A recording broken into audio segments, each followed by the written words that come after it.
Good afternoon, one and all.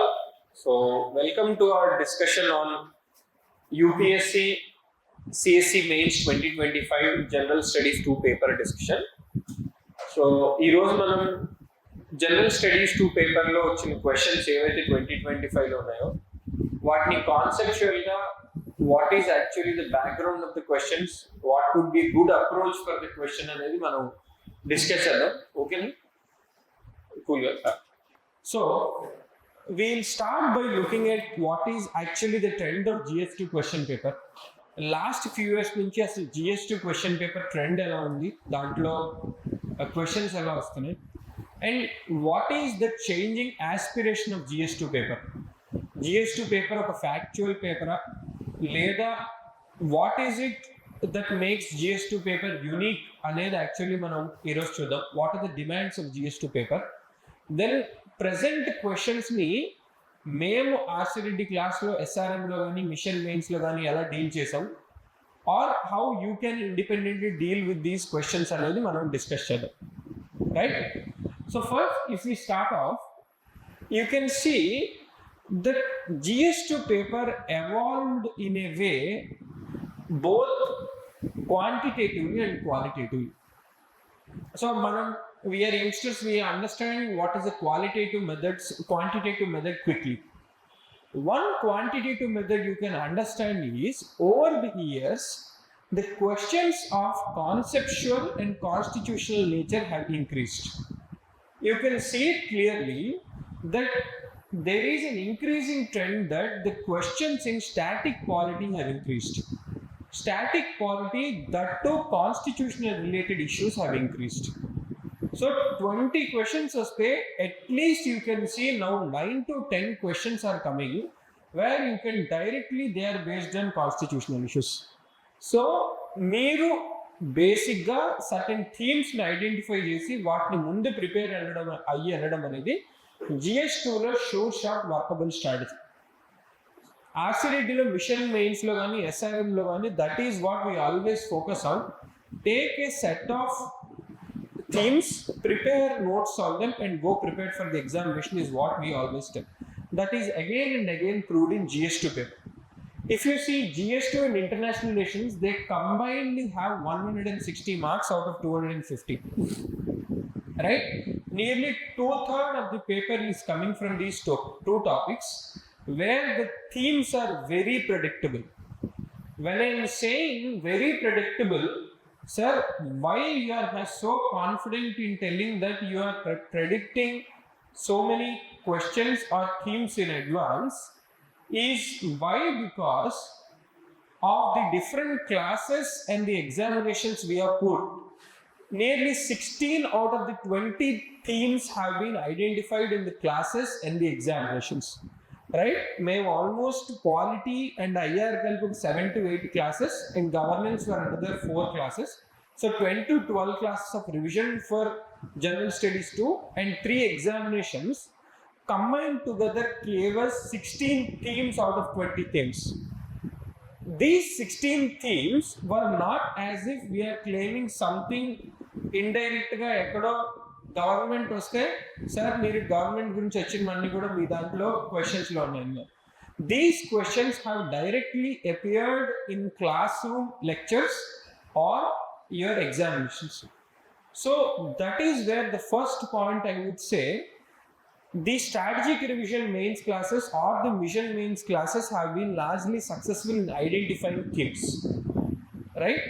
So I would request you to again and again see these classes to see how you can arrive at those themes.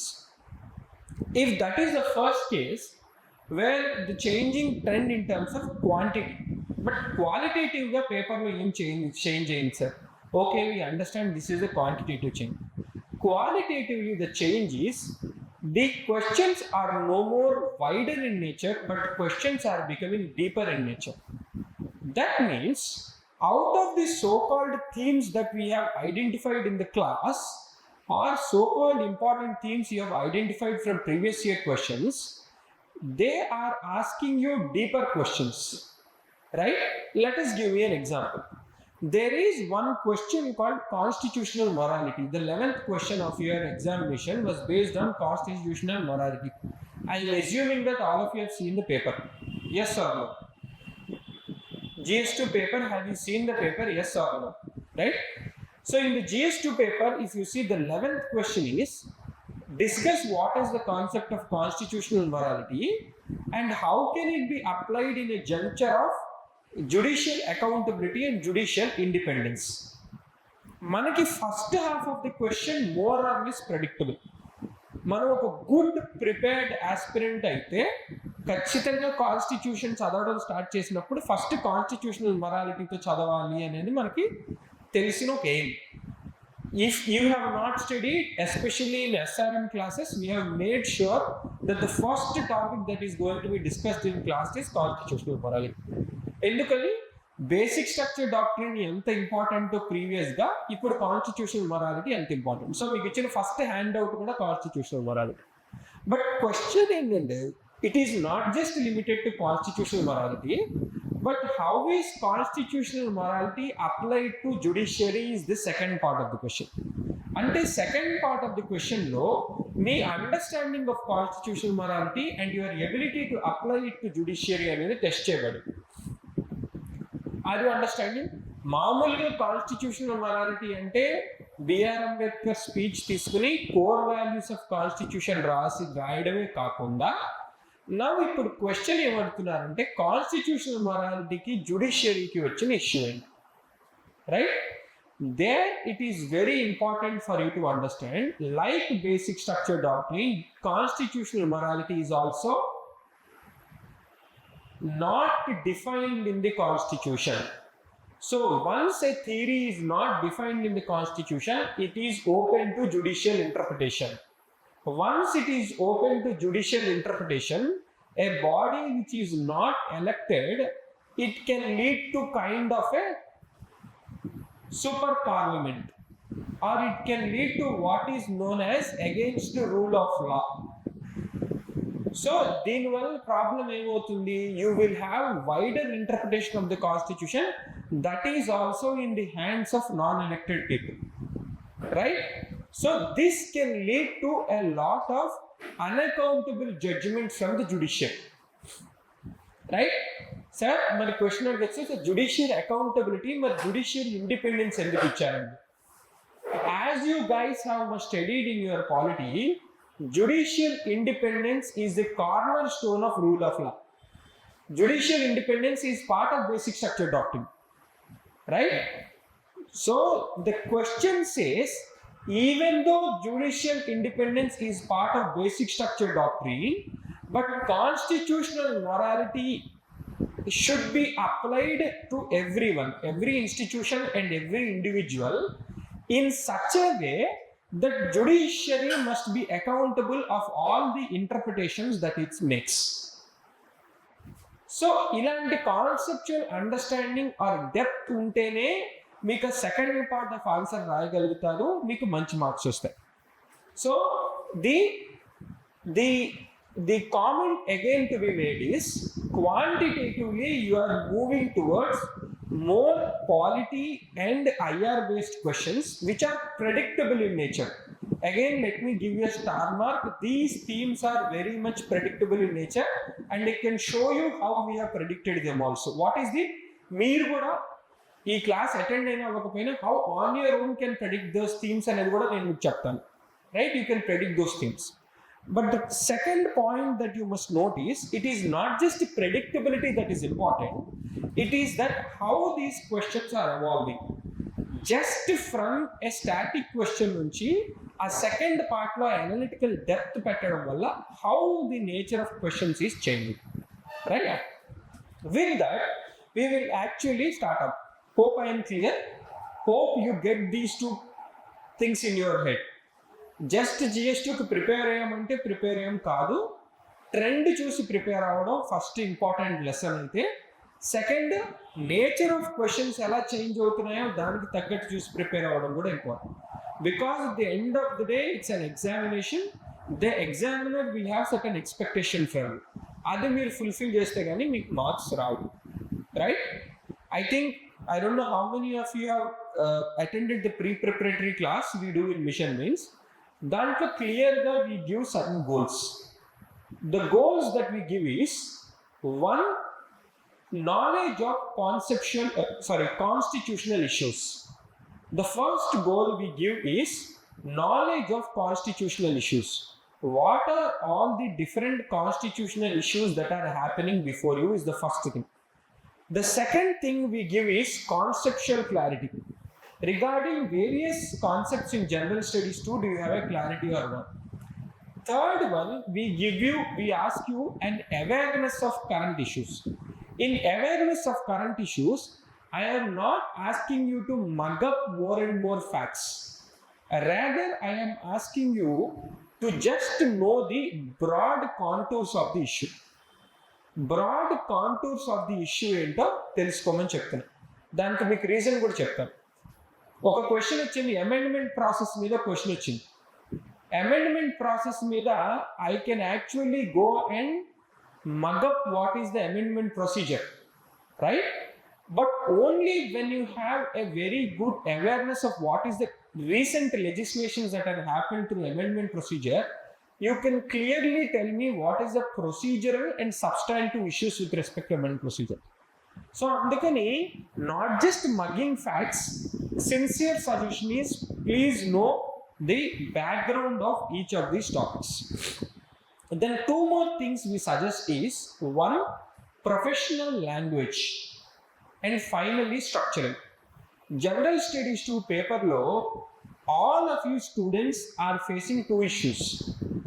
It is the most read paper among all the papers.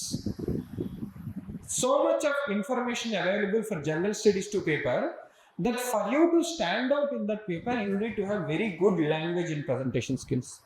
And second, you will be competing against political science students. Political science students for whom the whole paper 2 merges with your general studies 2 paper. Even I can show you one question which is directly their syllabus. The question 10 of your general studies 2 paper, which talks about globalization and deglobalization, ఒక complete chapter చదువుతారు కదా sir. Political science students will study a very big chapter on that. So you beating them in that question is next to impossible. But still, for you to get good marks, how do you write and present? Alanti multiple questions.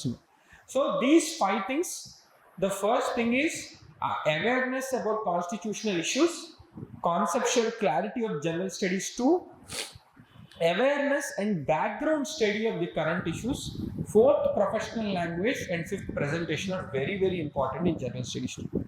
So ఇది ఒక జనరల్గా మీకు overview చెప్పడానికి try చేశాను. I wanted to tell you about how the quantitative shift in paper is, how the qualitative shift in paper is, then what are the things that you need to excel in your general studies too is what I wanted to do. From now on, we'll pick question by question and see how we approach in the class. How we used to approach in the class in SRM and mission mains is there is called 2 approach. We used to do what is called as a deconstruction and core identification method.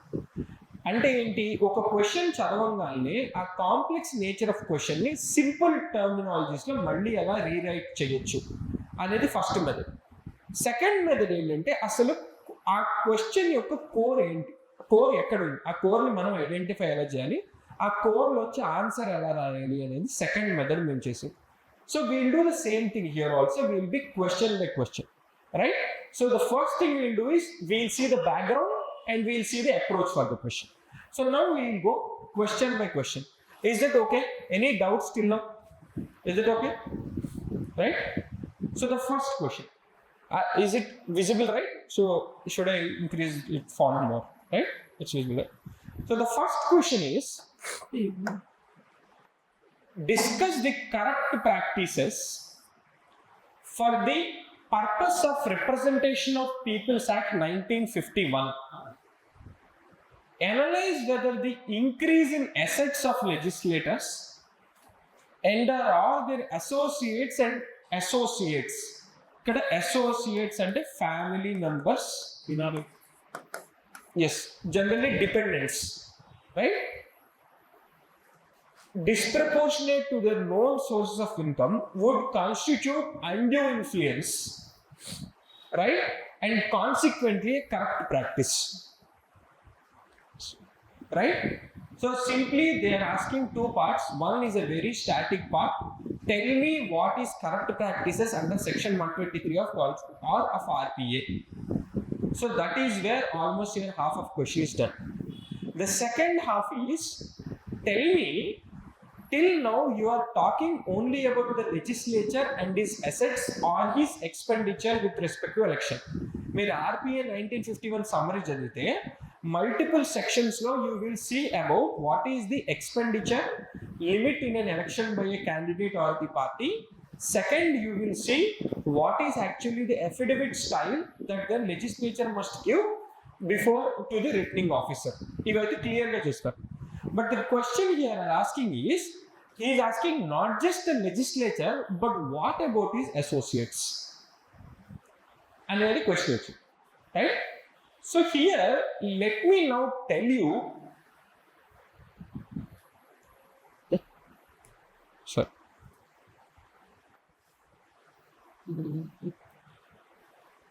Let me now tell you why did we ended up giving the exactly similar set of question in the examination or the handout. The corrupt practices for the purpose of representation of people at 1951. So we were talking about what are the reforms to the election laws have stood the test of time, but some issues emerged lately in existing Representation of Peoples Act 1951. So there was a question which talked about an issue we asked about the reform. The reason is both of them date to a recent Supreme Court case in which Lok Prahari is an NGO that filed a case or a PIL between Supreme Court. Our case to the question is, what if the associates of the legislator income also increases disproportionately? How should we deal them? Because there is no provision in the RPA till now. Then the Supreme Court has clearly observed that since there is no such provision, the government must add one provision in the RPA. The provision should be that not only legislature but their associates' income must also be declared.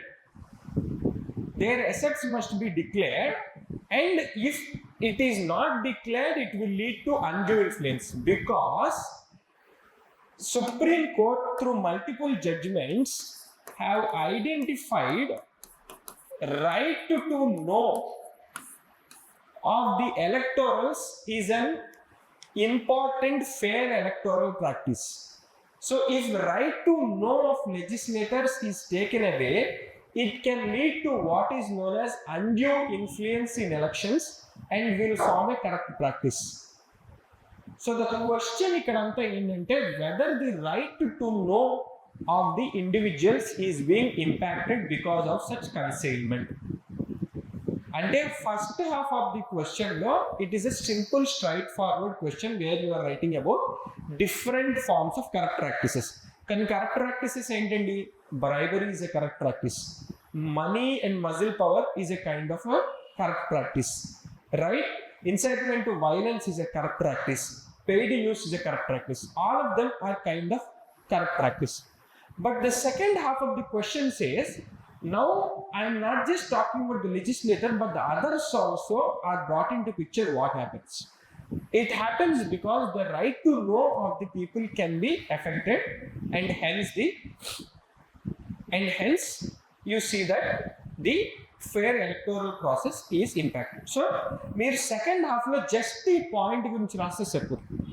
Second half of the point lo just you can say that currently only legislators are covered, and that too, my friends, majorly they are covered under Prevention of Corruption Act 1988, right? So RPA does not have a provisions for this. So since they are covered only under Prevention of Corruption Act and not under RPA 1951, this is against constitutional scheme or constitutional equality. This can impact the right to know, and hence it will form an undue influence and can lead to corrupt practice. So, in theory, yes, it will be a corrupt practice, but unfortunately, currently it is not present in the law. So, as per Supreme Court judgment, there must be a need for reform of the Representation of People Act 1951. That is the answer. If you write the answer, you can expect minimum 50% or above for this answer. And then conceptually, you have proven that you know RPA 1951, and you have proven what is the core issue and what is the solution for the issue also. Right?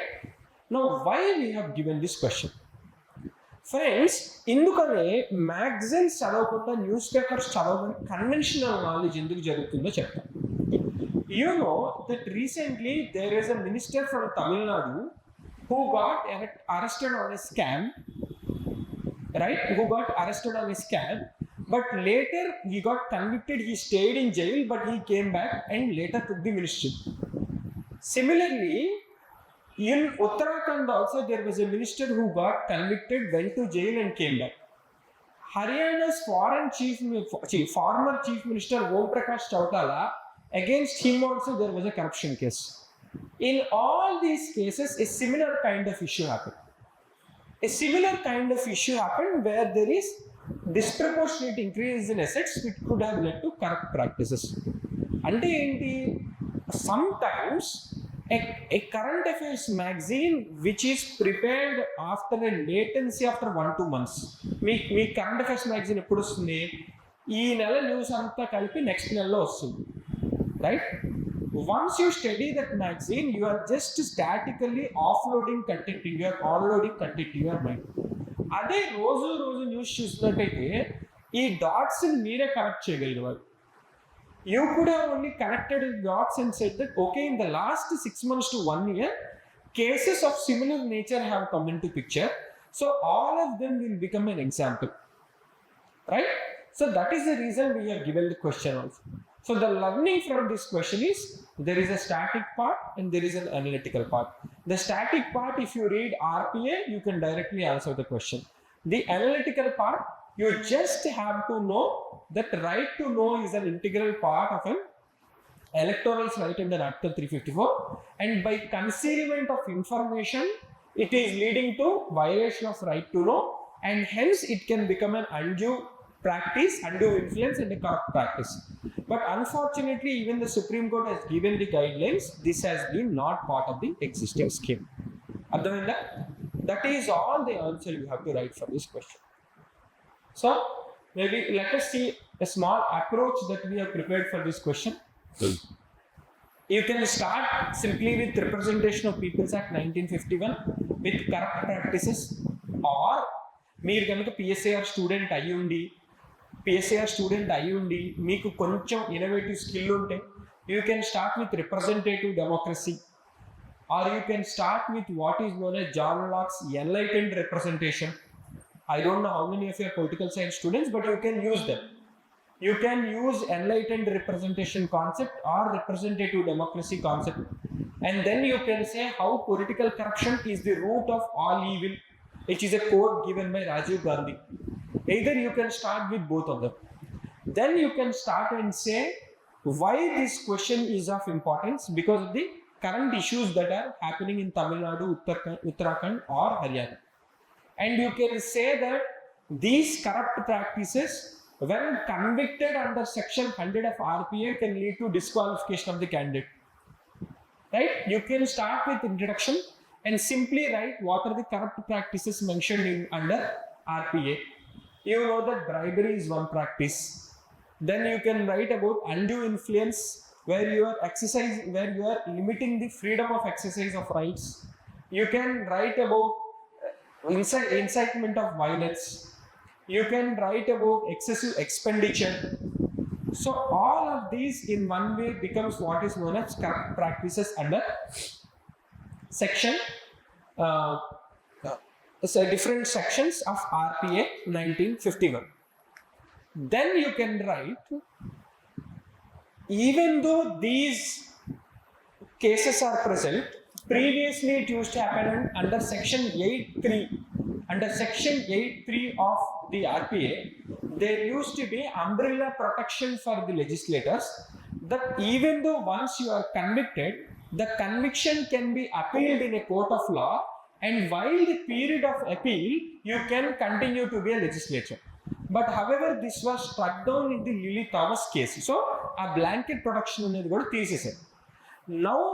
Now in that case, if legislators are completely put into picture, now what about legislators and their associates? మీరు Leader cinema చూసినట్టయితే పెద్ద చేప చిన్న చేప అనే concept చెప్తాడు అంతే, right? So what if now the smaller fish need to be put in the net? So they also need to be bought in to the era of RPA 1951. So currently till now they are dealt with only PCA 1988, but that is not important enough. We need to bring them under RPA 9151 because concealment of information leads to undue influence. Undue influence means free exercise of electoral right is taken away. Hence you can write, it need not always be that increase in wealth is a wrong thing. Increase in wealth need not be a wrong thing, but increase in wealth which is concealed in your electoral affidavit is a problem because that is lack of right to know and influencing the election. So alaga answer NDSC, you will get very good marks for your answer, right? So deentlo sir, what is to be done before the then first question ki enduku time తీసుకున్నారంటే you will set the ground for it.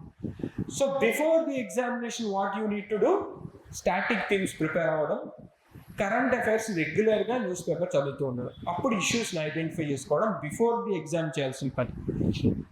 Practice టెస్ట్లో చేయాల్సిన పని ఏంటి? ఇలాంటి questions వచ్చినట్టయితే దాన్ని ఎలాగ answers రాయాలో నేర్చుకోవాలి, రైట్? ఒక ఆర్గ్యుమెంట్ని తీసుకుని దాన్ని ఎలాగ ఎక్స్పాండ్ చేయాలి. సెకండ్ హాఫ్ ఆఫ్ ది క్వశ్చన్లో మీకు రైట్ టు నో తప్ప నేను ఏం చెప్పాను? రైట్ టు నో అనే ఒక కాన్సెప్ట్నే బబుల్ గమ్లో సాగదీసి అటు ఇటు కలిపి నేను చెప్పాను, right? So your ability to write the core concept in 3-4 points is actually what you are going to practice in your practice test. And finally examination ఏం చేయాలి? క్వశ్చన్ చూడగానే core of the question identify చేయాలి, దానికి ఉన్న recollections అన్ని చేసుకుని మీ ఇంతకు ముందు ప్రాక్టీస్ మోడ్లో దాని ఆన్సర్ రాయాలి, అంతే. The more simple you are going to put this examination, the more marks you are going to get, right? Is that okay? If that is the case, we will move to the second question. The second one is comment on the need of administrative tribunals as compared to court system. Assess the impact of recent tribunal reforms through the rationalization of tribunals in 2021.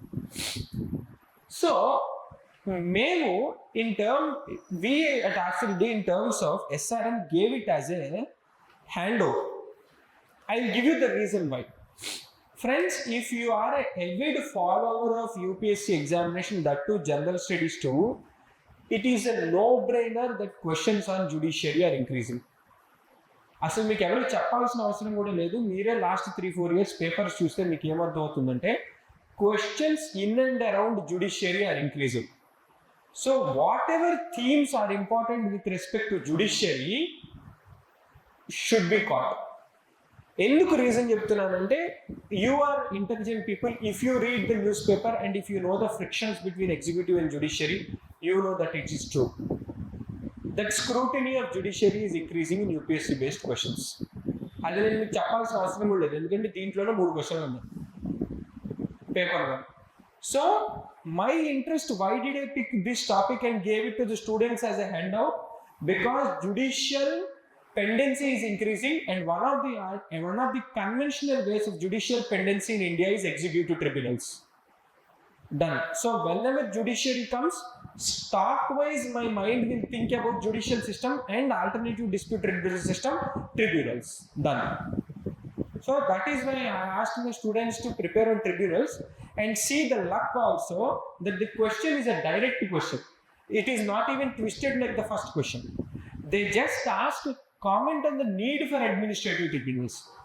GS-2 class attend అవుతూ మీరు చెప్పలేరా tribunal system ఎందుకు అవసరమో?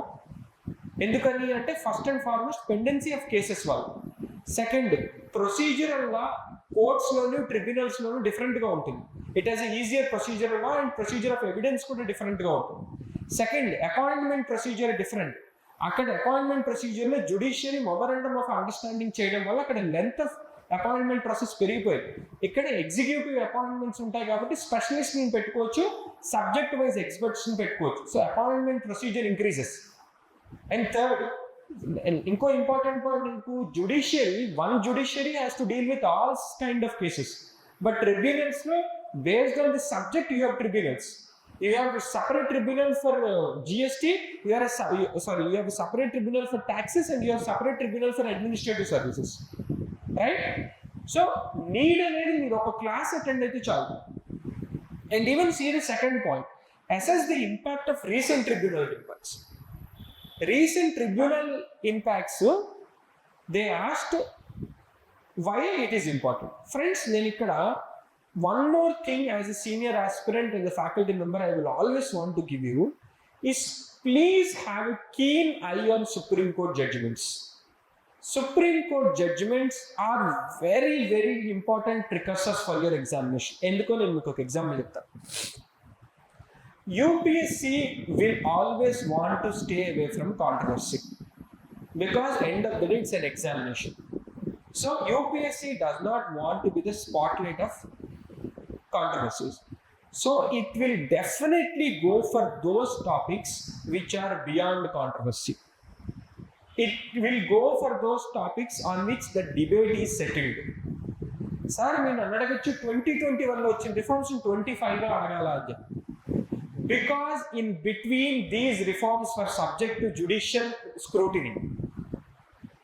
These Tribunal Reforms Act of 2021 were subjected to judicial scrutiny, where judiciary said that some parts are troublesome because they are against the independence of judiciary. అందుకని it was a sub judice matter. ఎప్పుడైతే sub జుడిస్ matter clear అయిపోయి ఇంక ఈ tribunals reform అనే question బయటకు రాదు అని అనిపించిందో మీకు యూపీఎస్సీ క్వశ్చన్ అడిగింది. అందుకని మీ నెక్స్ట్ క్వశ్చన్ జేఎన్కే యాక్ట్ ఎప్పుడు వచ్చిందండి? 2019లో వచ్చిన యాక్ట్ 2025 ఎవరు అడుగుతారా? ఎందుకు 6 years లేటెన్సీ వచ్చిన క్వశ్చన్ అడిగారు? అసలు అది 2019లోనే అడగాల్సిన క్వశ్చన్, 2020లో అడగాల్సిన క్వశ్చన్. ఎందుకని? కేవలం జమ్మూ అండ్ కాశ్మీర్ యాక్ట్ వచ్చిందని అడగాలని కాదు. Use your thinking hats to tell me why should I have asked that question. ఆ క్వశ్చన్ అసలు ఎందుకు అడుగుతారు మిమ్మల్ని చెప్పండి. Think conceptual, think like a GS-2 person and tell me. Not for just Jammu and Kashmir bill, why should they ever ask you that question?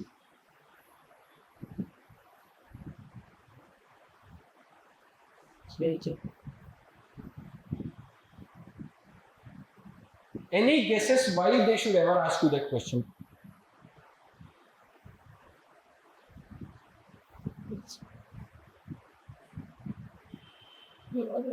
First point లోనే చెప్పా, awareness of constitutional issues అని చెప్పి. Think in those life and tell me.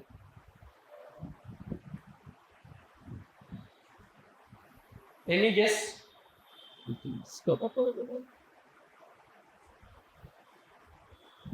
Any guesses? Demand for Ladakh statehood.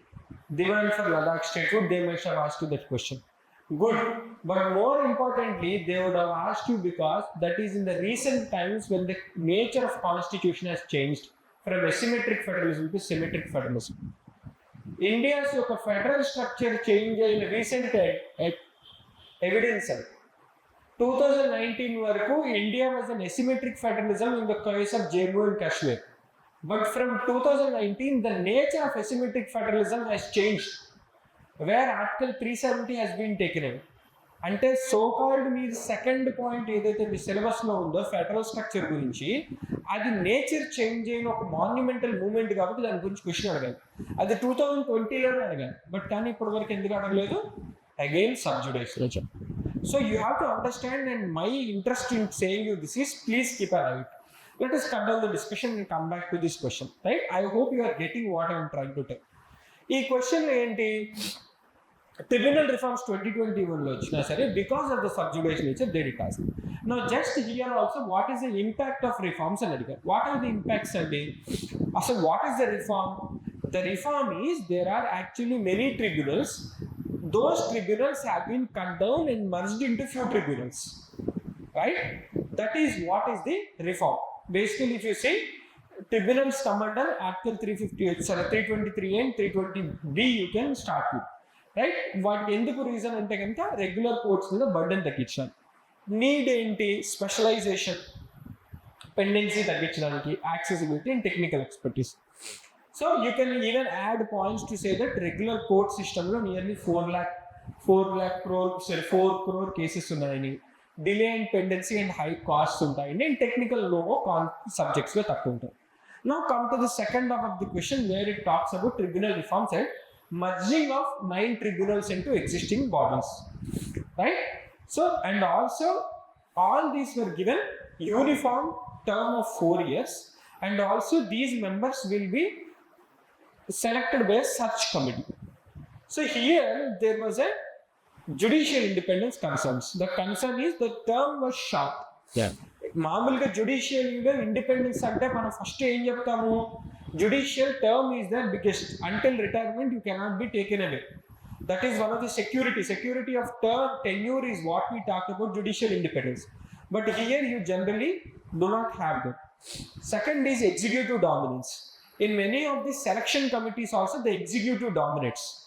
So judicial independence మీద problem అని చెప్పి this has come into picture. So ilaga you can write the question which is very much a static question in nature, right? Oh. So you can write by saying that though rationalization will bring in lot of systemic efficiency, but credibility of the system అనేది కూడా చాలా important అని మీరు end చేయొచ్చు, right? Is that okay? Is the second question also making sense? And the second question is more direct question. Now the third question. నా suggestion ఏంటంటే ఈ class నుంచి మీరు biggest take away backgrounds identify ఎలా చేయగలగడం. Background మీరు ఎలా identify చేయగలగడం అగైన్ అండ్ అగైన్ మీరు నేర్చుకోగలిగితే you will do yourself a great good. Next question is compare and contrast. Compare and contrast, do both of them. Compare and contrast the president's power to pardon in India and the US. Are there any limitations to it in both the countries? What are preemptive pardons? Here we have to give UPSC a small applause from what we tried. We also tried a question or a kind of a analysis in our class with respect to what are the discretionary and mandatory powers of president and governor. When we also had a similar thought, we thought, why would they ask between India and US? Rather, why don't we make a question in the domestic sphere between president and governor? But they hit the ball out of the park and tried to make a comparison between president of India and president of USA. Right? But still we could catch that issue. So what is the issue? The issue is, here you should know a bit of a knowledge with respect to international relations, where there is a former president of USA called Joe Biden. So Joe Biden's son was Hunter Biden. He was about to be convicted in a corruption case. So before the conviction itself, the president of USA has known what is known as a preemptive pardon. Before conviction itself, they can pardon. So Joe Biden gave it to his own son, and this was a big issue in US politics. So because of this issue, now there is a conceptual and a constitutional comparison between Indian presidential pardons under Article 72 of the Constitution and executive pardons of the President of the USA.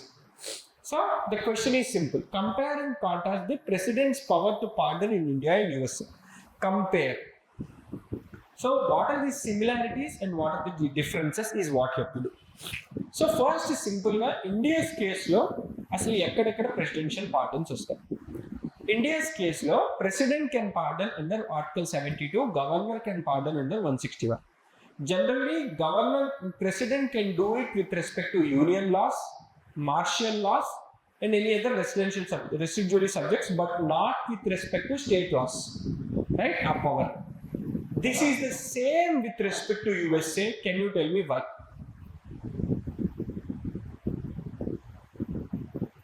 ఈ point కొంచెం smart person అయితే similar point USC కూడా రాస్తారు. ఎందుకని?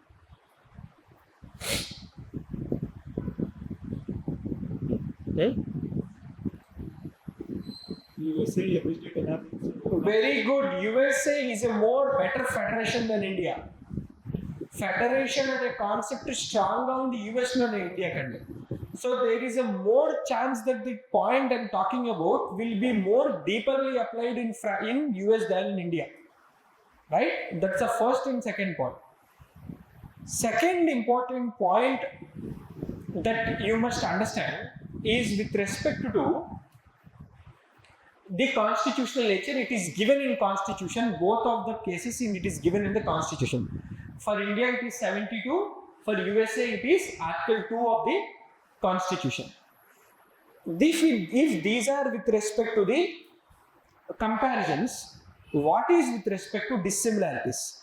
The dissimilarities is, in India's case, the pardons are bound by the aid and advice of the Council of Ministers.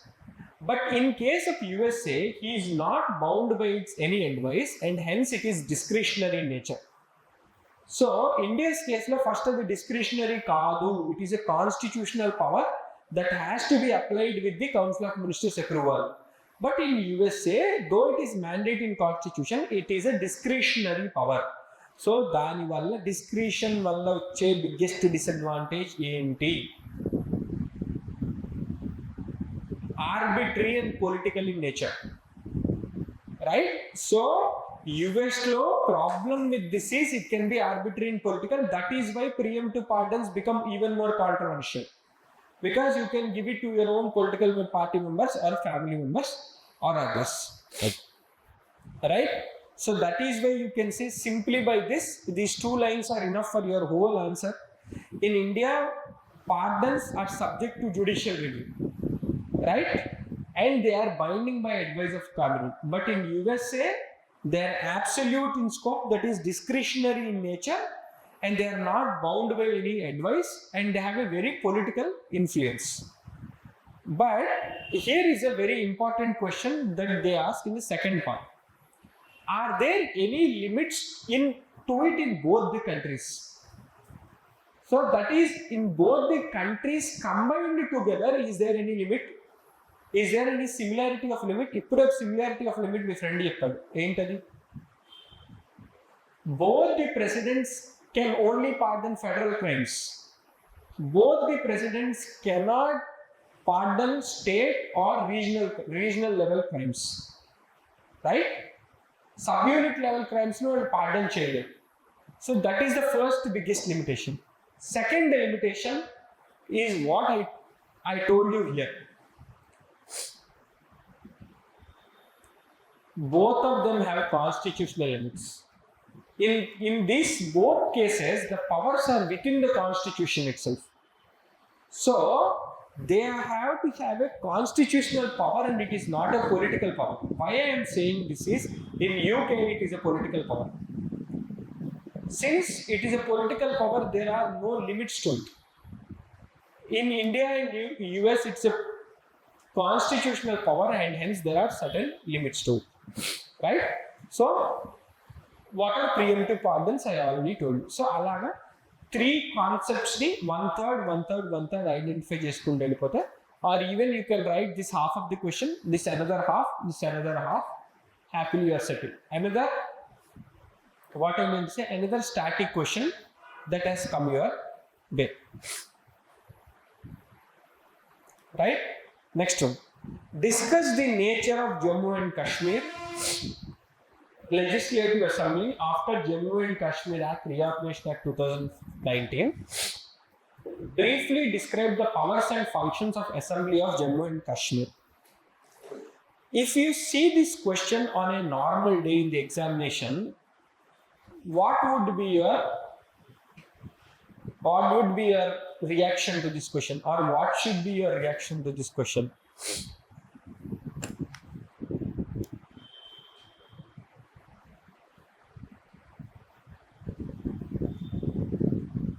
My suggestion is your reaction should be, what all I know about Union Territory I should write and come. What all I know about a Union Territory I should know and come, because the question is not even controversial in nature. They just asked discuss the nature of Jammu and Kashmir Legislative Assembly after Jammu and Kashmir Representation Act. We all of us know that after the Reorganization Act of 2019, Jammu and Kashmir statehood has been taken away and has been converted into a union territory. In union territories, we know generally across in India, two union territories we can talk about is Puducherry and Delhi, who have kind of a assemblies, right? They are union territories with kind of state legislative assemblies. So this is directly changing the name and writing of all their aspects that they have here. Same, but only in introduction you tell that, sir, previously this is a state, now it has become a UT, and start writing all the points you know about UT chapter here. Right, done. Next one, briefly discuss the powers and functions of the Assembly of Jammu and Kashmir.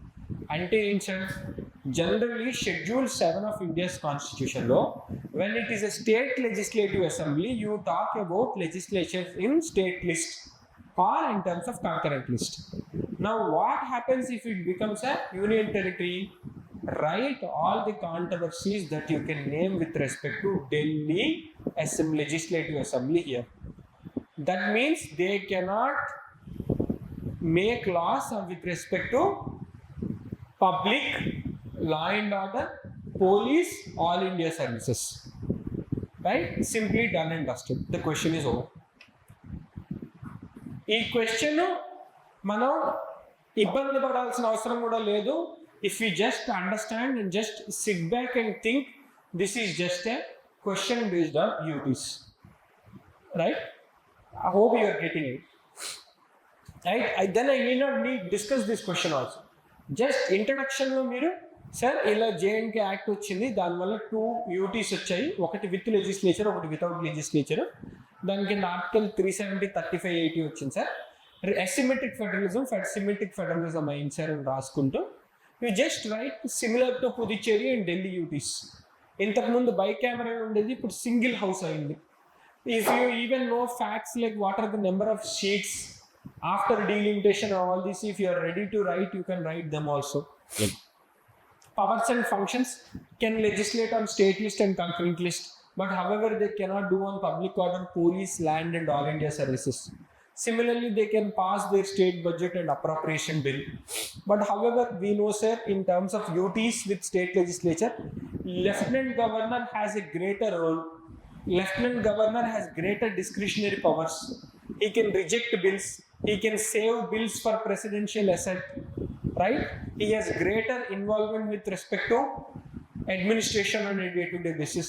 So all these things you can write.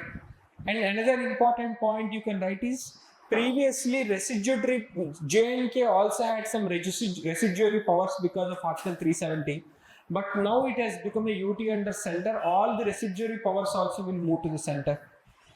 So a simple static question has been asked. So dump your knowledge of UTs in this question and you are on the safe side. Alright? I hope you are clear with this. So ఇప్పుడు మనం చూసిన first 4 questions లో, if you ask me, apart from the first question, the other 3 questions shouldn't have troubled you. Either the tribunals question or the Jammu and Kashmir question. Yeah, maybe the pardons question can be out of the knowledge. I agree with you. But the other 2 shouldn't have troubled you at all in the examination. Now we'll see the 5th question. Right? Sir, ఎందుకు sir మీరు UPSC question paper చూపిస్తున్నారా, అన్ని easy questions ఎందుకు చూపిస్తున్నారా మీరు నన్ను అడగకూడదు. See the next question. The Attorney General of India plays a crucial role in guiding the legal framework of union government and ensuring sound governance through legal counsel. Discuss his responsibilities, rights and limitations in this regard. Can you find any more direct question with respect to Attorney General than this? Attorney General గురించి ఇంతకంటే మీ direct question అసలు ఎక్కడ దొరుకుతుందా? He even told all that is required in the statement itself. Attorney General of India plays a crucial role in guiding the legal framework of Union Government of India. ఇదే మీ introduction కూడా. Attorney General is the first legal officer of the Government of India. He appears on behalf of the government of India in any court of India. He cannot argue against the government of India against any criminals or private people without the consent of the government of India. Right? Under Article 88 of the Constitution, he can attend the Parliament and he has similar rights and privileges as kind of an MP, but he does not have voting rights. ఇవన్నీ చెప్తే మీరు already మీ attorney general అన్నీ మీరు రికరెక్ట్ చేసుకున్నట్టేగా. Next, and ensuring sound governance through legal counsel. Legal counsel అంటే regularly he gives advice to the government of India and different matters. Right? ఇంకా మీకు టైం మిగిలిపోయి సార్ నా దగ్గర ఇంకా ఎక్కువ పాయింట్స్ ఉన్నాయంటే కనుక compare some other attorney general to Indian attorney general and finish the question. Right? It is again a very straightforward question with respect to according to the standards of general studies too. So you can simply write with Article 76, you have Attorney General who is the highest law officer of government. He is the principal legal advisor of the government. Generally, they have asked about the responsibilities, rights and limitations. So he is generally appointed by the government of India. He does not have a tenure, but he is appointed based on the pleasure of the president. Right? He represents the government in Supreme Courts and High Courts in different cases. He appears in references under Article 143. International disputes also, he appears based on government. He is part of cabinet committees. These are responsibilities. What are his rights? He has a right to audience in all courts in India, right? And he can participate in parliamentary debates, enjoys privileges and immunities of MPs. But however, the problem is, as I told, he has no security of tenure, the pleasure of the president. He generally is not having as much stature as a US Attorney General. US Attorney General part of US cabinet. But India, US Attorney General, he is just an employee of government of India and is not a member of the US Indian cabinet, right? So he is a very important member and a bridge between law and governance in India, right? I'm hoping makes sense. You are seeing a mixture of directly static questions and certain static questions with an analytical nature. Now, we will come into the IR questions in your 10 markers. Our first 5 markers, 10 markers. IR based question. India and Africa digital partnership is achieving mutual respect, co-development and long-term institutional partnerships. Elaborate. So, the 4 keywords if you may ask is digital partnership, mutual respect, co-development and institutional partnerships. This is also one of the reasons again why we say please follow international relations law, follow Modi. I am not sounding like a Modi media person. What I am trying to say is follow the Prime Minister of the country. It is very important. Just jokingly I said follow Modi, but what I am trying to say, follow the Prime Minister of the country. Because at least in the current times, Indian foreign policy is a lot driven by the Prime Minister of the country. And why I said this question is, in recent times, Prime Minister has put a lot of emphasis on Africa. When India G20 summit happened, they made Africa a part of G20. Prime Minister has traveled to many countries in Africa and openly offered our UPI system to them. Yes, exactly. Recent times only done, and now they are co-developing UPI systems for Africa. Right? Similarly, India have what is known as an ITEC mechanism, Indian Technical and Economic Cooperation. This is a wing under Ministry of External Affairs. This wing is active in developing capacity building programs for the continent of Africa. Right? So what is happening is, because of all these things, a lot of emphasis is happening on India and Africa, that too in a co-development mechanism. Co-development అంటే ఎందుకో చెప్తాం. ఇక్కడ మీకు కొంచెం foreign policy knowledge కావాలి, mutual respect. ఇక్కడే కాదు ఎక్కడైనా గుర్తుపెట్టుకోండి, India's foreign policy is never an extraction-based foreign policy. India's foreign policy is also always a developmental-based foreign policy. So, developmental-based foreign policy ante we do foreign policy on equal and mutually beneficial basis. This is a very important policy in India's parameter in India's foreign policy that we do on basis of equality and mutual benefit. అంటే ఇద్దరం equals and మనం mutual benefit కోసం చూడాలి. See this against China. China do what is known as wolf warrior strategy, and in economic terms what is known as debt trap diplomacy. So their foreign policy is an extraction based foreign policy. Our foreign policy is a developmental based foreign policy. If you just know this conceptual difference, you can write this point by saying that India's foreign policy towards Africa was always meant not just to extract resources from that place or see that as a market avenue, but rather improve and co-grow together. Grow together is what is India's strategy. That is what is a mutual benefit study or a mutual respect study. Second is co-development. When I said co-development, I gave you the example already. Right. Many of India's products, especially UPI, in countries like Namibia, we are co-developing UPI for those countries. Similarly, India's digital India products అంటే e-governmental platforms కానీ data holding platforms కానీ similar ప్లాట్ఫామ్స్ని మనం countries like జాంబియాలో కూడా establish చేస్తున్నాం, right? అలాగే we have done what is known as pan e Africa network. There is a programme called pan e Africa network. So through all these programs, we are doing what is known as a co-development. The third point is, first of all, you have given respect. Through respect, you are saying that we are going to be equals and we are going to be mutually beneficial. How have you proven this philosophy? By making them also partners in development.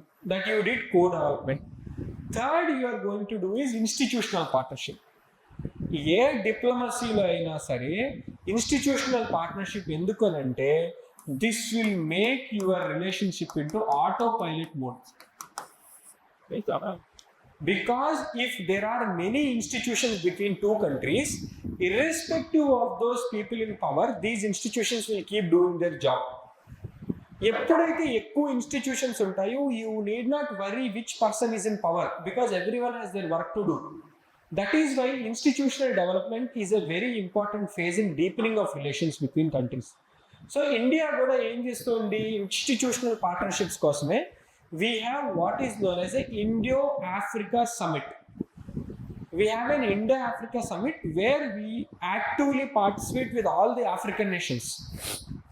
We regularly have summits with nearly 55 countries over there and we regularly travel to them. Second is, we have made Africa a very important member of clubs like G77, G20, etc. And many African nations are part of NAM. So in all this way, we are trying to increase the partnership, for which one of the basis, our current basis is the digital partnership, which you saw in co-development phase. అర్థమైందా? అలాగా ఒక philosophy, ఒక example, ఒక institution setup రాస్తా. This is more, you can say, a factually directed question. Okay. If you see, you can side with saying India's Africa have a very shared history. Not now. You can start with almost years and years of trade between both the countries. You can write with the Gandhian history. You can write about Nelson Mandela and many people who talked about how destinies are intertwined between both the countries. Right? So digital partnership అనేది ఒక new frontier. ఆ digital partnership new frontier ఎలాగైంది అంటే ఇవి examples. Pan Africa e network project which is used in tele education and telemedicine. Digital India and digital Africa programmes. Here we're targeting something like ఈ Aadhaar and health ID schemes in those countries. Example is Zambia. In countries like Namibia and Ghana, we are doing what is known as UPI, RuPay and FinTech collaborations with these countries. So, ila cheyadam valla we are doing a lot of co-development. And what is the institutional setup? We are doing what is known as the India-Africa Forum Summit. And we are also doing many NASCOM Africa Tech Hubs. This is how we are building a win-win model with Africa. Right? The next question. Next question should be a favorite question for all PSAR students. See the question. With the waning of globalization, post-Cold War is becoming a site of sovereign nationalism. PSAR ఎవరైనా ఉన్నారా? Cobweb model, billiards ball model ఉన్నారా? Cobweb model and billiards ball model. Right? I don't know whether you've heard or not. There used to be two models called Cobweb model and billiard balls model. Billiard balls model అంటే billiards అనే ఆట ఎప్పుడైనా చూసారా? There are a lot of balls that are taken, you hit them with a stick. So the hard shell of the ball is known as sovereignty. So ఇది Westphalian world order అనేవాళ్ళు or pre-World War I world order అనేవాళ్ళు. So nations used to be tightly with themselves. The other model is called Cobweb model. Cobweb model ante ganaka whenever you see a spider, it digs a lot of web. So it thick web. So web is interconnected. So this question is simply saying that we are moving from a Cobweb model back to a billiard ball model. Actually, through history, we traveled from a billiard ball model to a Cobweb model. Now we are going back. What is this? Elucidate. See, even this fellow is so nice to us, he just said elucidate. Give examples. Right? Stop there and leave. Don't even explain also. Right? Elucidate and enumerate are two such very good words where you can just drop down points. Now, this fellow is asking, the UPSC is asking, with the waning of globalization. So, now he himself is declaring that globalization is waning away, dying. The post-Cold World Order is becoming a site of sovereign nationalism. That means Cold War, if just to give an idea to all of you, Cold War అంటే USSR మధ్య జరిగిన 1955 నుంచి 1991 వరకు ఒక kind of war which is not direct confrontation but indirect confrontation. ఈ confrontation end అయ్యే part US was the only major state that was sustain. ఈ major state ఏం చేసింది, ఎక్కువ మందిని క్యాపిటలిస్ట్గా కన్వర్ట్ చేయడానికి గ్లోబలైజేషన్ అనే దాని ఒక ఫిలాసఫీని బయటకు తీసుకొచ్చింది. ఈ గ్లోబలైజేషన్ ఫినామినా వల్ల ఏమైంది సార్ అంటే కనుక అందరూ ఫ్రీ మార్కెట్స్ పెట్టి డాలరైజేషన్ ఆఫ్ దేర్ ఎకానమీస్ చేయడం స్టార్ట్ చేశారు. Free trade became. But now what has become, the medicine that US gave, everyone started using, and now US felt it is having more trade deficits. Ante US started doing economic deglobalization. అంటే ఏ economic model అయితే వాళ్ళు తీసుకురావడానికి start చేశారో దాన్ని వెనక్కి తీసుకోవడం start చేశారు. దానివల్ల ఏమైంది, పోస్ట్ 1991 ఎకానమీ వాళ్ళు అందరూ కలుస్తారు అనుకున్నది ఇప్పుడు అది వెగటించి అప్పించి అందరూ కూడా going back to their own natures. The best example to all of this is WTO. Last 2-3 years నుంచి ఈ క్వశ్చన్ అడగని వాడు చదవని వాడు ఉన్నాడు నాకు తెలిసి. This one. The declining credibility of WTO has led to the rise of protectionism and bilateral deals in the context of India's strategy. Protectionism is on the rise. Protectionism is on the rise, challenging the foundation principles of multilateralism. Right? We have been expecting from time and again that this question will come, and it has appeared to you in the most simplest terms. So, the question is nothing but just explain what is globalization. What are the factors that what are the examples of globalization? How in the current times globalization is becoming deglobalization? Talk about economic deglobalization, immigration deglobalization, right? Technology deglobalization. Talk about all of them and tell how it is leading to more and more chauvinist or xenophobic trends. ఏంటా trends sir? America first, make America great again, right? Trump is always right. So such kind of, what are the patterns? It is not US, my friends. Let me tell you, it is not just US. This phenomena has actually first started in EU. EU lo there are many EU supporting countries like Poland, Hungary previously, but these countries like Poland, Hungary also started electing rightist leaders, those leaders which have become anti-EU and have threatened to come out of EU. ఇది only యుఎస్లో జరిగింది కాదు. The started with Hungary, Poland, Netherlands, Greece, all of these countries, right? So all those things you have to bring together and write how it is leading to more and more sovereign nationalism. Okay, అర్థమైందా? దీంట్లో రెండు concepts ఉన్నాయి, globalisation, డీగ్లోబలైజేషన్ ఏంటో రాయడం అంతే, right? So start with question, post world కోఆర్డినేటర్లో globalization అంటే ఏంటి, రైట్? ఇన్ఫాక్ట్ పిఎస్ఐ వాళ్ళైతే హ్యాపీగా ఒక పదం కూడా వాడుకోవచ్చు, ఎండ్ ఆఫ్ హిస్టరీ అని చెప్పి. They can start with end of history concept also. End of history means in terms of communism and capitalism won.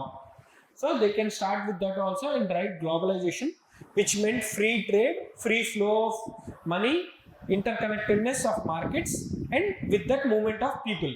I started along, right? But however, so దానివల్ల globalization ఏం చేసింది sir? అప్పటి వరకు ఉన్న జియో పొలిటిక్స్ని జియో ఎకానమిక్స్ వైపు push చేసింది. Geo politics have move to geo economics. So but ఇప్పుడు ప్రాబ్లం ఏమైపోయింది సార్ అంటే, deglobalization started. What are the examples? First, economic nationalism. Every started putting trade restrictions. Free trade must have been the norm, but now trade restrictions have increased. Tariff war.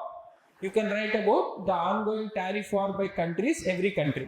You can write about US, China, EU, US, India, US, all these examples.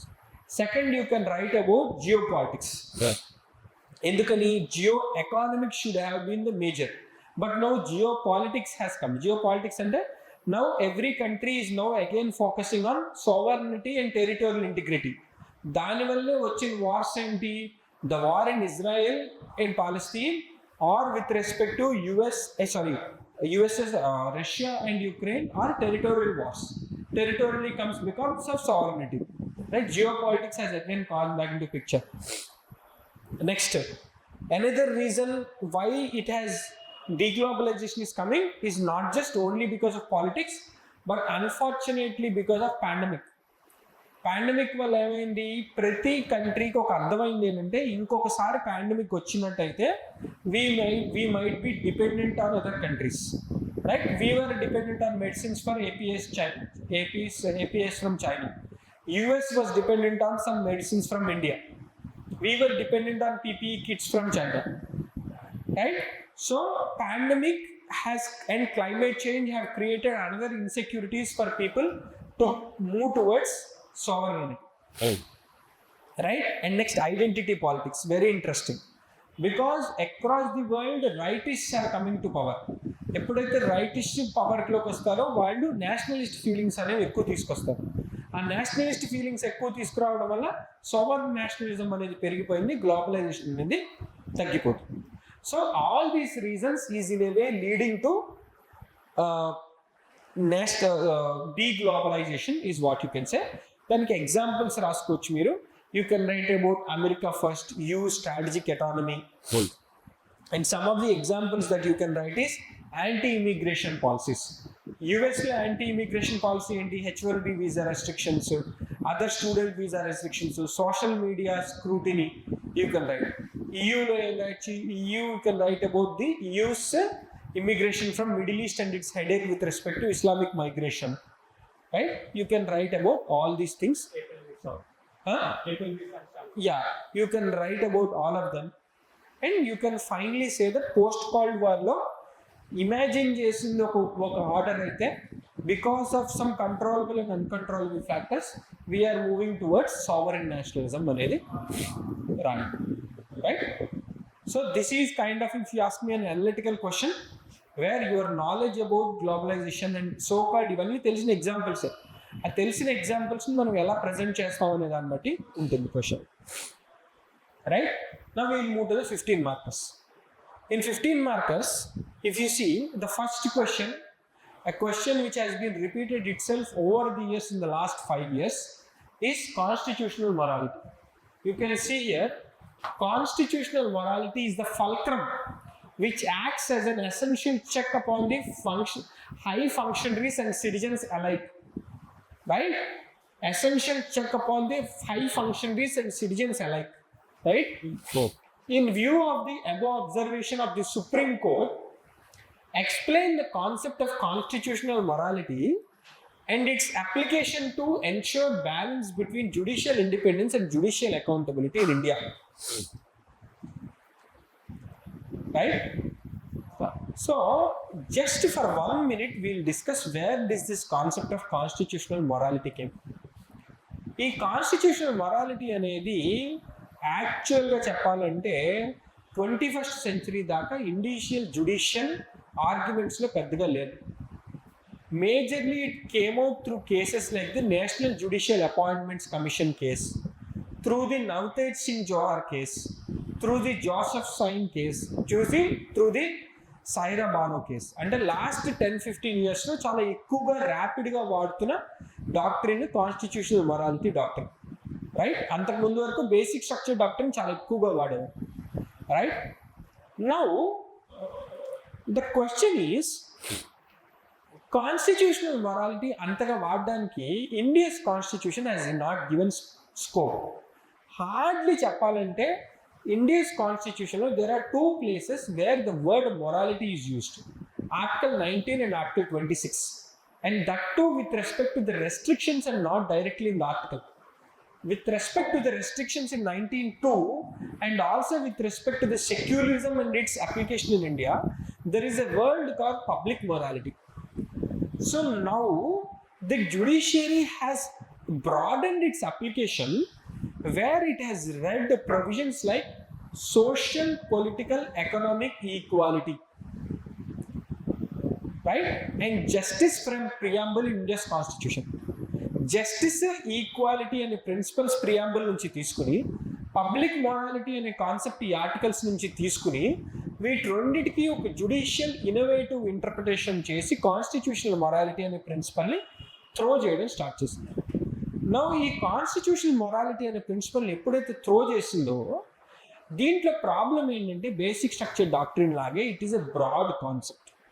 It is not defined in India's constitution state. ఎప్పుడైతే ఇది defined కాదో దానివల్ల problem ఏమవుతుంది, it is open to judicial interpretation. So now just hear me out interestingly for 1 minute. Till now, the judiciary had the weapon of what is known as basic structure doctrine. So అంటే executive లేదా legislature కాన్స్టిట్యూషన్ని మార్చేయడానికి, ఏది using constitutional amendment, మొత్తం కాన్స్టిట్యూషన్ని మార్చకుండా ఉండడానికి వాళ్ళకున్న weapon basic structure doctrine. Like, let us suppose tomorrow the executive or the legislature comes and says we will change the whole constitution using constitutional amendment. The Supreme Court said, well, very much according to Article 368 of Constitution, you can change the Constitution. But problem is you cannot change to certain extent that the basic structure is impacted. Got my point? That is well taken. But what if there comes a situation where I am unable to apply basic structure doctrine, but I have to still look at checks and balances in the system? Just hear me out, that what if there comes a situation where I am not interested, my core issue is not just about change of the constitution, but about a issue called checks and balances in the system. Like, let me give you the example of 2019 National Capital Territory of Delhi case 2018. In that case, what has happened? The elected government of Delhi has repeatedly complained that the Lieutenant Governor of Delhi interferes in the day-to-day functioning of the government.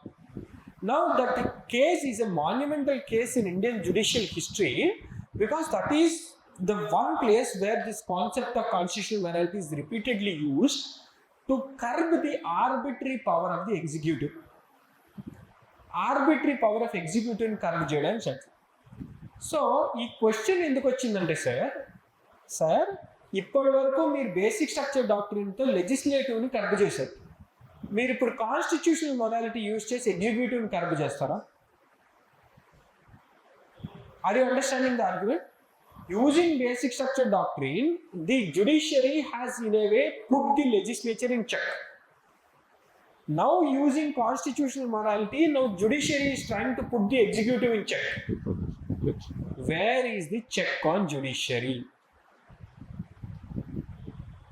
Question. Judicial independence and accountability. Did you understand the spin up between before the question? The spin up before the question is using basic structure doctrine, judiciary is already putting executive or legislature in check where amendment procedure is in check.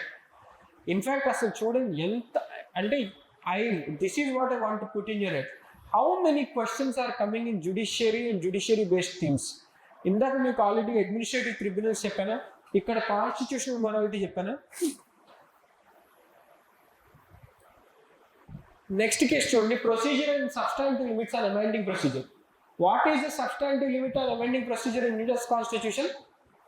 Basic structure doctrine, right? So judiciary is now left right centre ఆడేసుకున్నట్టు అనిపించలే మీకు ఈ question పేపర్లో, right? So the question is, what is actually the check on judiciary? So how do you start the question? Start the question with constitutional morality. What is constitutional morality? What did B.R. Ambedkar said about constitutional morality? What are some tenets of constitutional morality? And please especially mention some cases with respect to constitutional morality because it is a 15 marker. ఇవన్నీ కూడా మీకు మంచి initial ఇంట్రడక్షన్లో మంచి marks పడే points, brownie points. There you can write about constitutional morality is adherence to core values like justice, liberty, equality and fraternity. This concept was majorly given by B.R. Ambedkar when he said we must govern within constitutional boundaries. Majorly the statement was given in Supreme Court case in NCT Delhi case 2018 where constitutional morality is a spirit that guides both institutions and individuals. ఈ statement ఏదైతే ఇందాక మీకు first statement చదివారో అది 2018 supreme court ఇచ్చిన statement, right? You can write about all these cases, Nautir Jawad, Joseph Sain and all these cases. It is considered as a second basic structure doctrine where it comes out of judicial innovation. Picking from Article 19 and 26, they have innovated to constitutional morality, right? Right? So the good thing is this will actually make judiciary put the checks and balances in system. But the problem with this is, here you must understand, judicial independence is needed to do all these things. Because this is, whatever I talked right now is part of rule of law. So to uphold the rule of law, judicial independence is important. So you can write about different aspects of judicial independence in the Indian system. First you must understand, judicial independence is not judicial sovereignty. In India's case, there is only one sovereignty. What is that sovereignty? Right? We have only constitutional supremacy and generally partly parliamentary sovereignty. We do not have judicial sovereignty. So, to keep that in check, we bring what is known as judicial accountability.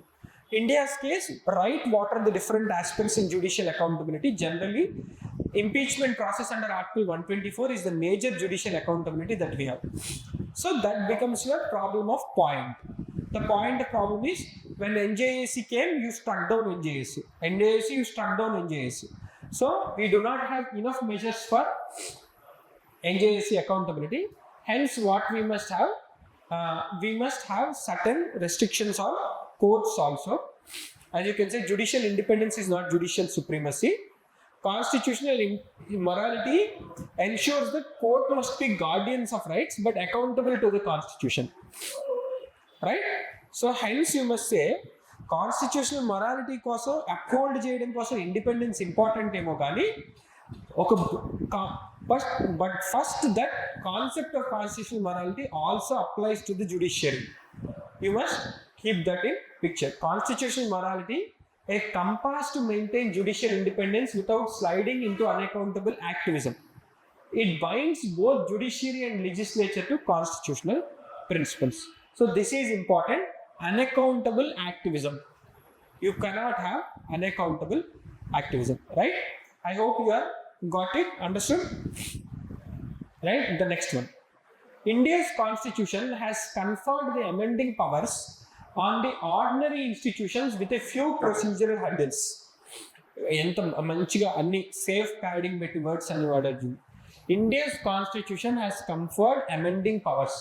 అంటే amending powers with respect to Article 368 of the India's constitution on the ordinary legislative institutions.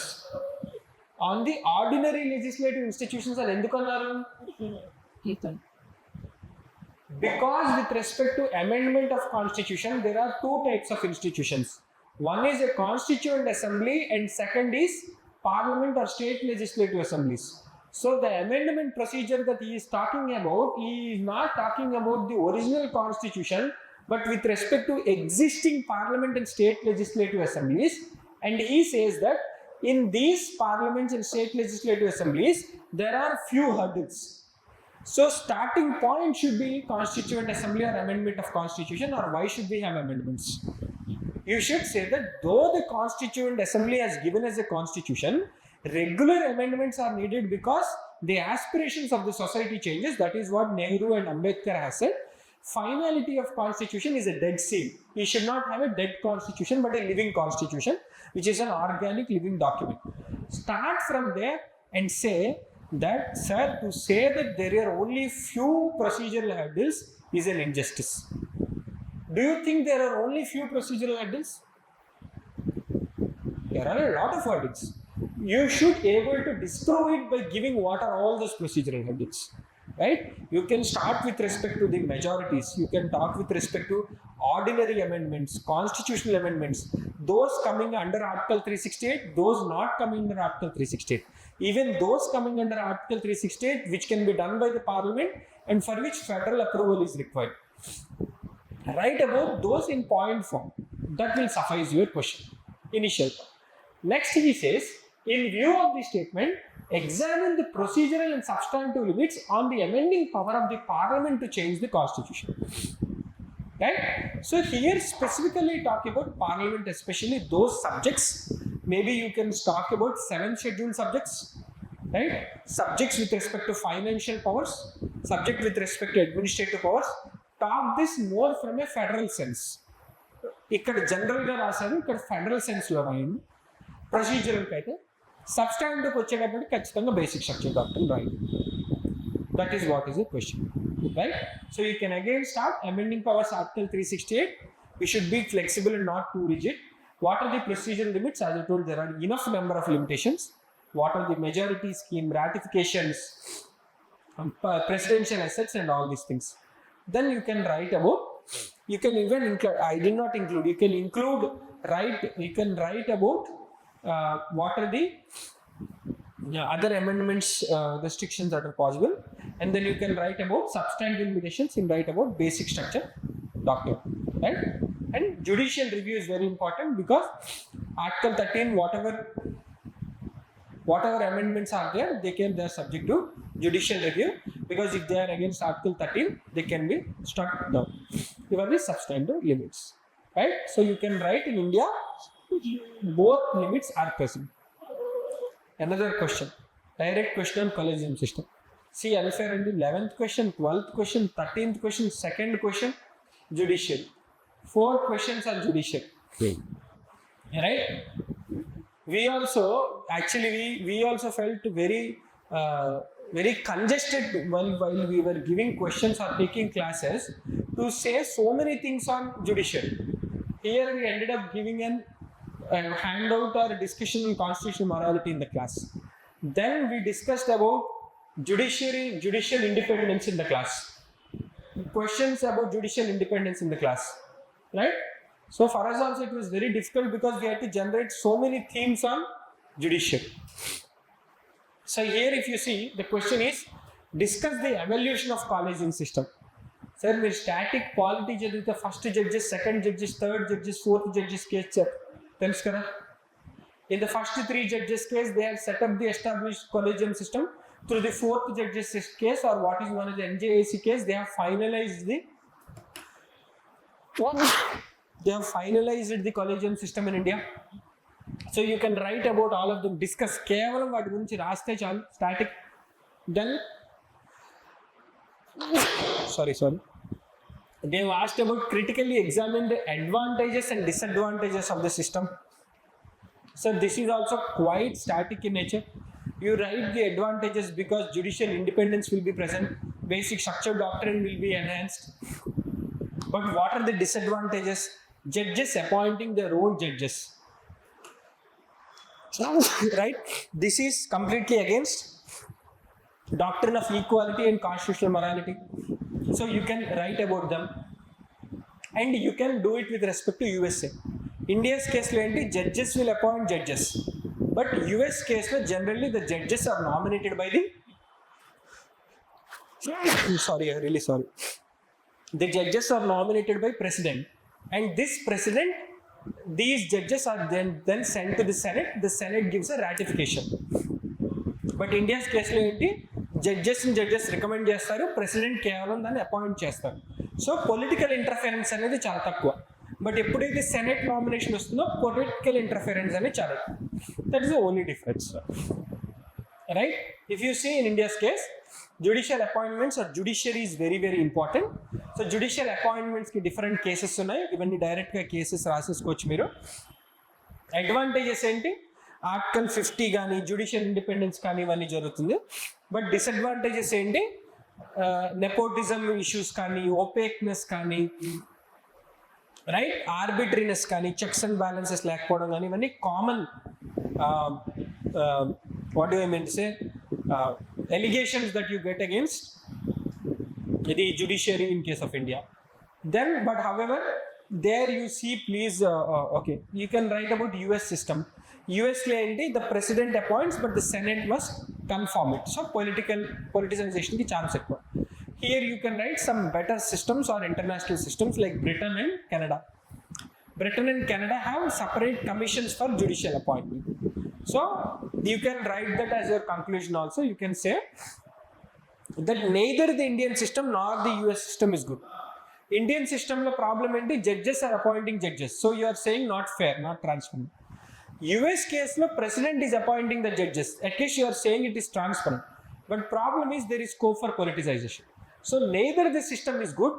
So rather we should have a third kind of a separate commission system. Right? ఇక్కడ అసలు question కాదు, కానీ జనరల్గా మీ ఆస్పిరెంట్స్కి ఉండాల్సిన level of thought process ఏంటో చెప్తాను. కానీ ఎందుకు అది జరగదు?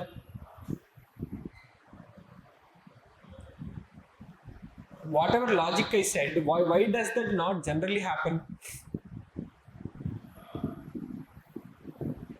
Because in every country, executive wants to control the judiciary, right? So you must have that critical perspective also, why it is not happening, right? So you must be more aware citizens and students. What is the difference between you and a person who is not getting qualified or who is just on the streets preparing for more and more years? It is not that you have too much of content. Let me be very honest with you. The person who actually evaluates your paper on any day has more content than you. మీరు 4 ఏళ్ళు చదివితే వాడు almost 20 ఏళ్ళ నుంచి ఆ subject teach చేస్తూ ఉంటాడు ఏదో యూనివర్సిటీలో, లేదా వాడికి 40 ఏళ్ళ ఎక్స్పీరియన్స్ ఉంటుంది, అప్పుడే మీ క్వశ్చన్ పేపర్ సెట్ చేసి ఉంటాడు. So never expect that only with content you are going to disprove that guy or you are going to win a war of ego with that guy. If you are thinking like that and going to the examination by reading more and more content, then you are doing a mistake. That is not how UPSC works. Rather me approach ఎలా ఉండాలంటే, నేను సింపుల్గా చెప్పిన కాన్ఫిడెంట్గా వాడిని convince చేయగలనా లేదా, నా ఆర్గ్యుమెంట్స్లో ఇనఫ్ స్ట్రెంగ్త్ ఉందా లేదా, సో దట్ నేను వాడిని నా ఆర్గ్యుమెంట్స్తో కన్విన్స్ చేయగలనా లేదా. If you do that, your answers will automatically be in a flow and have a structure. అంటే ఏంటంటే మీరు ఆన్సర్ రాసేటప్పుడు కాన్ఫిడెంట్గా రాస్తారు, ఇన్సెక్యూర్గా రాయరు. Because when you are confident you know that you have limited knowledge, you have limited time, and you have limited space. So in that, whatever limitations you have, you will write and come. If you are insecure, you will try to write everything, dump knowledge and make your answer look bad. Right? Please don't do that. Next question. Next question is with respect to examining the evolving pattern of center-state financial relations in the context of planned development in India. How far has the recent reforms impacted the fiscal federalism in India? Again, an expected question, an expected theme, which is actually bringing itself again and again. So, the fiscal issues in India are increasingly shaped by political considerations rather than economic rationale. How far do the debates over net borrowing ceiling reflects asymmetry in fiscal powers? 16th Finance Commission. Discussion on fiscal. We have tried to include this topic multiple times to tell the students that this is an important topic for the examination and it is going to come for sure. It has appeared in the examination, right? So the question here is, they are saying what is the evolving pattern of fiscal relations. They are not just telling, just give me a capsule of how the fiscal relations evolved over the time. అంటే మీకు కొంచెం political history తెలుసుంటే మీరు NCERT 12th class చదివితే ఈ question answer చేసిస్తారు. ఏంటది sir? India when it was form, India was a poor country. So most of the resources or powers were in the hands of union government. So union government decided to bring what is known as a 5-year plans. That is what is known as a planned development system in India. So ఈ plan developments ఇండియాలో ఎవరు చేసేవాళ్ళు? Planning commission చేసేది. So కాబట్టి ఏం చేసేవాళ్ళు? Whatever the resources that are present with the central government, these resources were to be distributed by the planning commission to each of the states. So how did the planning commission use to distribute? First one bad thing is it has political lineage. Whoever were in power, they used to give to those political parties. Apart from that, planning commission used to set a formula depending upon the revenue deficit and also what is the horizontal and vertical lack in fiscal resources. They have used to give those resources. ఇదంతా outside what is known as a constitutional devolution లో జరిగింది. Constitutional devolution అంటే article 270, 280 కింద finance commission చేసింది. This comes outside the constitutional devolution in terms of a political devolution, right? So ఇదంతా అయిన తర్వాత then slowly started things changing. LPG reforms ఎప్పుడైతే వచ్చాయో మనకి మోర్ అండ్ మోర్ రిసోర్సెస్ రావడం స్టార్ట్ అయ్యాయి. రిసోర్సెస్ రావడంతో ఎల్పిజి రిఫార్మ్స్ ఎప్పుడైతే వచ్చాయో స్టేట్ వాటి బిజినెస్ ప్లాన్స్ మార్చుకుని స్టేట్స్ రెవెన్యూ జనరేటర్స్ అవ్వడం స్టార్ట్ అయ్యాయి. అప్పటి వరకు సెంటర్ దగ్గర ఎక్కువ రెవెన్యూస్ ఉండేవి, ఇప్పుడు స్టేట్ దగ్గర రెవెన్యూస్ రావడం స్టార్ట్ అయ్యాయి. బట్ కానీ స్టేట్ కూడా రెవెన్యూ జనరేట్ చేయాలి మోర్ అండ్ మోర్ అంటే it needed more and more money or more and more loans. But unfortunately that mechanism is also still in the hands of centre, right? So point ఏంటి? Physical balance ఎలా change అయిందంటే ఇంతకుముందు centre pivot point ఉండేది, ఇప్పుడు states pivot point అయ్యాయి. But ఒకటి change అవ్వండి ఏంటి అంటే మొత్తం ఆర్కిటెక్చర్లో majority of resources are still with centre. Economic activity centre దగ్గర నుంచి స్టేట్కి షిఫ్ట్ అయినా రిసోర్స్ కలెక్షన్ దాని డిస్ట్రిబ్యూషన్లో మెజారిటీ ఆఫ్ ఫండ్స్ ఇంకా సెంటర్ దగ్గరే ఉన్నాయి. ఎగ్జాంపుల్, ఫైనాన్స్ కమిషన్ డివల్యూషన్లో 41% మాత్రమే స్టేట్స్ దగ్గరికి వస్తాయి, 49% స్టిల్ సెంటర్ దగ్గరే ఉంది. దాంట్లో కూడా ఇప్పుడు ప్రాబ్లం ఏమైంది? సెస్ సర్చార్జెస్ ఇవ్వకపోవడం వల్ల ఈ 49% ఎఫెక్టివ్గా చూసుకుంటే 65% అయింది. So effectively so much of percentage of taxes, సర్సెస్ and surcharges are still with central government, right? So ఆ పాయింట్ చెప్పాలి. రీసెంట్ డెవలప్మెంట్స్ ఏమైనా సార్? GS-2 వచ్చింది, rationalization of centrally sponsored schemes వచ్చాయి, ప్లానింగ్ కమిషన్ నీతి ఆయోగ్ అయింది, సెసెస్ సర్చార్జెస్ వచ్చాయి.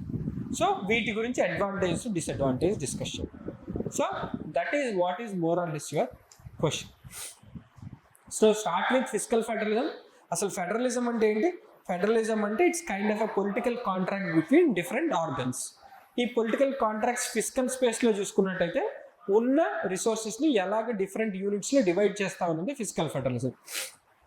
Generally it is tilted towards the center. Planning ఎరాలో 5-year plans ఉండేవి, centre మీద హెవీగా డిపెండ్ అయి ఉండేవి. పోస్ట్ రిఫార్మ్స్లో యాక్చువల్గా ఏమండి స్టేట్స్ అనేవి ఏవైతే ఉన్నాయో ఫైనాన్స్ కమిషన్ గ్రాంట్స్ మీద డిపెండ్ అవుతూ ఉండేవి. 14th ఫైనాన్స్ కమిషన్ యాక్చువల్గా ఏం చేసింది, ఇంక్రీజ్ చేసింది, 32% నుంచి 42%కి ఇచ్చేది. రీసెంట్ డెవలప్మెంట్స్ ఏంటి, GS-2 కానీ 16th ఫైనాన్స్ కమిషన్ కానీ 15th ఫైనాన్స్ కమిషన్ కానీ. కోవిడ్లో వచ్చిన ప్రాబ్లం ఏంటి, కోవిడ్లో అన్ని స్టేట్స్ ఎక్కువ బారోయింగ్ చేస్తాం అనుకుంది, ఇన్కమ్ లేదు బారోయింగ్ చేసుకుందాం అనుకుని. కానీ బారోయింగ్ చేయాలంటే ఇండియాలో ఒక లా ఉంది, ఆ లా ఏంటి, ఆ లా పేరేంటి, బారోయింగ్ చేసుకోవాలంటే FRBM, right, physical responsibility and budgetary management act. So దాని కింద you have only leverage till 3% physical డెఫిసిట్ని చేంజ్ చేయాలంటే ఓన్లీ సెంట్రల్ గవర్నమెంట్ చేంజ్ చేయగలరు. అంటే మళ్ళీ strings are with the central government. Loan తీసుకోవాలంటే ఆర్టికల్ 293 కంటే మళ్ళీ నువ్వు సెంట్రల్ గవర్నమెంట్ పర్మిషన్ తీసుకోవాలి, right. All these things are putting some kind of frictions in the physical federalism. So ఇవన్నీ రాస్తూ మనం ఇంకా బెటర్ చేయాలంటే ఇప్పుడు GST కౌన్సిల్ లాంటి ఏదైతే ఆర్గన్ ఉందో where representation of states is present, different ఇష్యూస్లో కూడా ఇలా స్టేట్ రిప్రజెంటేషన్ తీసుకొని రెగ్యులర్గా we have to make the reforms, right. This is how you can write, right. So 17th question, it's a very tricky question. Though it is given in governance, I think it is a very partly to do with subsidiarity principle. In contemporary developmental models, decision making and problem solving responsibilities are not located to the close of information executing, defeating the objective of development. ఇది maybe మీకు తర్వాత Gautam sir మీకు గవర్నెన్స్లో చెప్తారేమో కానీ, you know what is it, that is the definition of what is known as subsidiarity principle. And subsidiarity principle is the foundation of 73rd and 74th constitutional amendment act. అసలు ఆ line అంతా ఏం చెప్తుందంటే ఏంటి, you know what is this line saying? The line is saying decision making and problem solving responsibilities are not located to the source of information. Where is the problem happening and where is the decision making happening? Both are at two different places. Because of this, governance is getting affected, right? This is what is against subsidiarity principle, which says where is the point of information, there only definitely decision making should be taken. That is why we brought in the third type of governance into Indian constitutional scheme, right? So, but I think we should see more perspectives from them people. Then again, a direct question. Since some good time, we have been trying to expect a question on human rights. Right. Since some good time we are trying to expect a question on human rights. ఎందుకంటే human rights is a long left out body in the UPSC framework to be given. And కొంచెం MHRC కాకుండా కొంచెం డిఫరెంట్గా protection of child rights is given. So luckily protection of child rights also మీకు NHRC తెలిస్తే similar పాయింట్స్ని change చేసి మీరు national commission protection of child rights కూడా రాయొచ్చు. కొంచెం మీకు తెలివి ఉంటే దాన్ని చేసేయచ్చు. So National Commission for Protection of Child Rights has to address the challenges faced by children in digital era, examine the existing policies and suggest measures to initiate to tackle the issue. Right? As I said, similar static question, you can look at it, but only thing is here you have to focus more on digital crimes. Right? So if you know about that, you can include. These are two important and final questions on our Polity IR. See this question again. I think political science people will be quite happy by this concept. Energy security constitutes the dominant kingpin of India's foreign policy and is linked with India's overarching influence in Middle Eastern countries. How would you integrate energy security with Indian foreign policy trajectory in the coming years? ఇంత క్వశ్చన్కి ఇంత meaning ఏంటంటే, India's national interest is no more just economic national interest, but it is energy national interest. That the future of India's foreign policy will be more centred towards energy. The whole క్వశ్చన్కి ఇంత meaning అది. 1950s India's national interest ఏంటి? Survival was India's national interest. అందుకనే we put what is known as non alignment movement. 1990s వచ్చేవాటికి India's national interest ఏంటి? Money. So financial interest కోసం మనం LPG reforms చేసాం. ఇప్పుడు మనది గ్రో అవుతున్న కంట్రీకి రెగ్యులర్గా కావాల్సింది energy. So energy is actually the third corner stone in India's foreign policy domain. So energy కోసం ఇండియా చేస్తున్న ఏవే పనులు ఉన్నాయో అన్ని క్వశ్చన్ కిందకి వచ్చేస్తాయి. You can write about India middle east cooperation, you can write about India Russia cooperation, right? You can write about any other cooperation where energy security is involved and defend India's national interest. అసలు first చెప్పండి that how national interest has changed from conventional security to non-conventional issues like energy security and climate change. So because of that we have moved to different countries. అసలు international solar alliance కూడా దీని కిందకి వస్తుందా? అది కూడా ఎనర్జీనేగా, right? So అంటే మన వాళ్ళు మిడిల్ ఈస్టర్న్ కంట్రీస్కి ఒక కైండ్ ఆఫ్ కన్వెన్షనల్ ఫ్యూయల్ కోసం వెళ్తున్నారేమో, but that is not the only reason why we're going there, right? So you understand that. So energy security, how it is the next big thing in India's foreign policy is the question, right? You can start with what is national interest, right? You can move to energy security, how India is a major consumer of fossil fuels, and then write about Middle East lo entaki important. But Middle East also we know that Middle East has a lot of issues with respect to security issues and communal issues. So we are now moving to other places. What is that one place? Central Asia is one place where we are going. Tapi pipeline and all these things. Russia we are going. In case of renewable energy, we are doing international solar lanes, global green hydrogen. We are going for Samudriyan mission, where we are trying to see methane extracts from Indian Ocean and all these things. So we are doing all these things. So దీని వల్ల యాక్చువల్గా ఏమైంది, కొన్ని problems వస్తాయి మనకి. ఎందుకంటే సౌదీతో interact అయితే ఇరాన్కి ప్రాబ్లం, ఎక్కువ సౌదీ ఇరాన్తో ఇంటరాక్ట్ అయితే ఇజ్రాయెల్కి problem, right? Yes. So we are doing what is known as it is a three-pronged. So we have 3 poles in our foreign policy in our West Asia. So ఇలాంటి aspects అన్ని ఎప్పుడైతే Russia దగ్గరికి ఎక్కువ వెళ్తామో US gets a problem. So these are all the geopolitical problems that India is going to face. So what is the future trajectory? Energy is going to be the next big thing. అయితే ఈ ఎనర్జీని ఎక్కడి నుంచి diversify చేసుకుందాం, ఈ diversification చేసుకునేటప్పుడు మనకు వచ్చే ప్రాబ్లమ్స్ ఏంటి డీల్ చేయడమే మన next big thing, right? So if you know about energy and all the issues with respect to energy, your question is done. The last question. The reform process in the United Nations remains unsolved, right? Because of the delicate imbalance of West and East and the entanglement of the USSR and Russia-China alliance, examine and crucially evaluate the East-West policy confrontations in this regard, right? ఎప్పుడు expect చేసే question ఏంటంటే UN reforms. We also regularly expect UN reforms in our questions, but this time he is more explicit in asking that UN రిఫార్మ్స్ని ఒక east west కాన్ఫ్రంటేషన్లో రాయండి. So అసలు first మీరు ఏం రాయాలంటే అసలు యుఎన్ రిఫార్మ్స్ అంటే ఏంటి? యుఎన్ రిఫార్మ్స్ అంటే కేవలం యుఎన్ఎస్సి రిఫార్మ్సేనా? కాదు. యుఎన్ రిఫార్మ్స్ అంటే యుఎన్జిఏలో రిఫార్మ్స్, యుఎన్ అసోసియేట్ బాడీలో reforms, UN funding reforms, right? తర్వాత యుఎన్ఎస్సిలో reforms, right? UN peacekeeping ఫోర్సెస్లో రిఫార్మ్స్. సో ఇలాగా 5-6 పాయింట్స్ తీసుకుని what are the different reforms that United Nations is looking for. అది first half of the answer, first 1/3 of the answer. Next, what is the east west policy? అసలు east west అంటే ఏంటి? 5 members ఉన్నారు కదా యుఎన్ఎస్సిలో.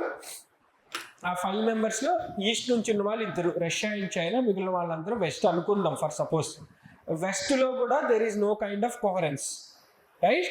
Because France is not always on the side of US. So ఇక్కడ China and Russia have found new bonhomie, వాళ్ళకున్న old communist లింక్స్తో new bonhomie వచ్చింది ఇప్పుడు. సో ఎలాగ ఈ డైనమిక్స్ని డిఫరెంట్ ఆస్పెక్ట్స్లో how it is impacting. First of all ఏంటి, యుఎన్ఎస్సి రిఫార్మ్ వెస్ట్ కోరుకుంటుంది, కానీ China is not letting it happen. Right, it is saying we cannot increase the veto mechanism because it will change the order. Right? Next thing is US is abusing a lot of UN and associated bodies like UNSC, UNESCO and all these things. What it does in all these places, either it is coming out of all of them or it is secret or it is taking away all the pacts. What is Paris Climate Agreement has happened? Paris Climate Agreement where everyone has to bring in their climate arguments, but US has come out of it. Right? ఇలాంటి different things how east and west are somewhere abusing the UN system గురించి రాస్తూ, unless until these whole system is reformed and countries like India come in to the place, it will be difficult for UN అనే దాని గురించి రాయండి. You can write about security council politics, expansion deadlock, no one is letting expansion, peace keeping forces.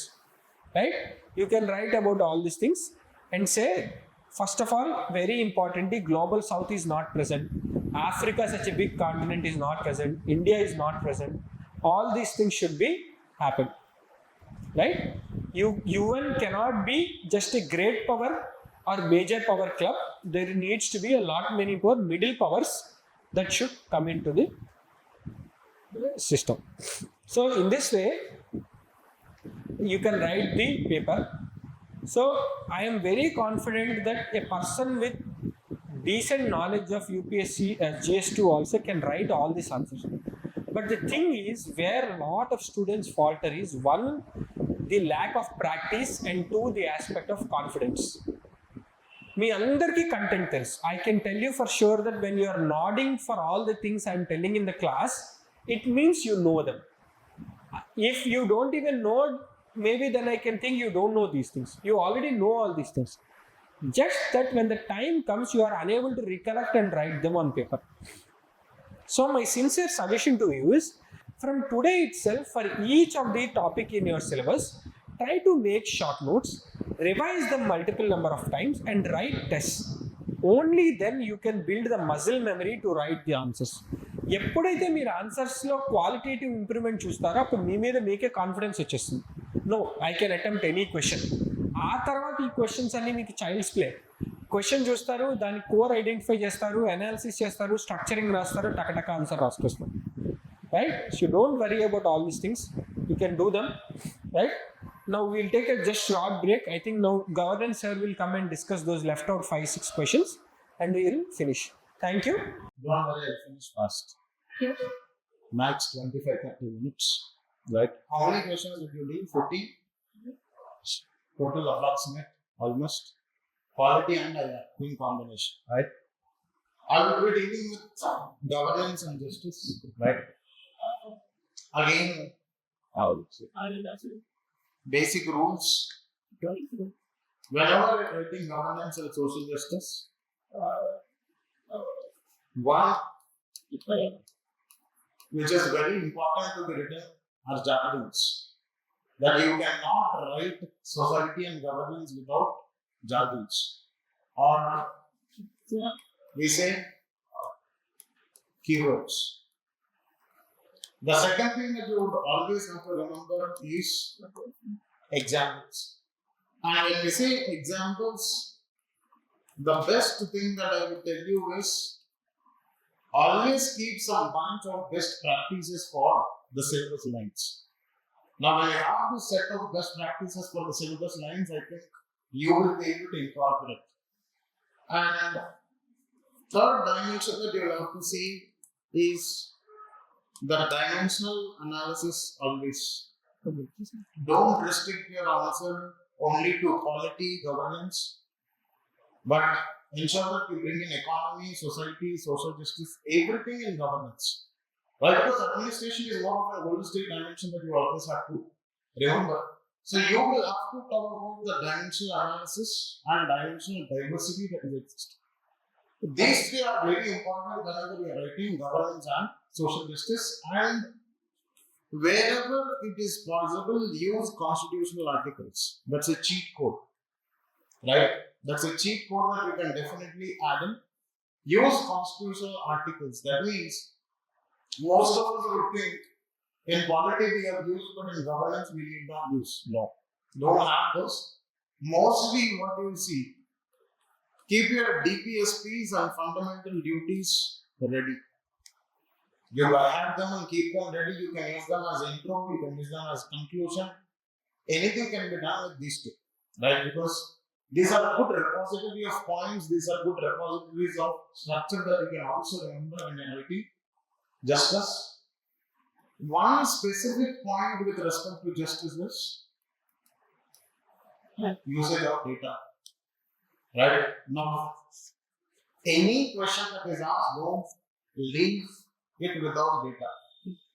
Any given day, you will have to bring in the data points when you are writing social justice.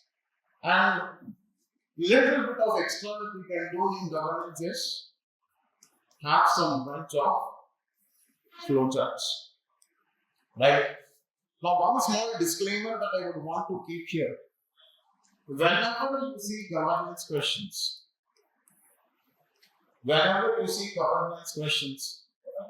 they are all indirect. What do I keep telling is the first step that you will have to do when you are writing governance is change them to direct questions. I'll show you how to change them to direct questions, right? But they're always indirect. They're never direct. They're always indirect. So whenever you are reconstructing the question, ensure that you are changing it into the direct form will then address this. Okay, so one extra step will be there. That is not there in polity, that is neither there in any of the other subjects, but it is definitely there in governance. Let's see what the questions. Now,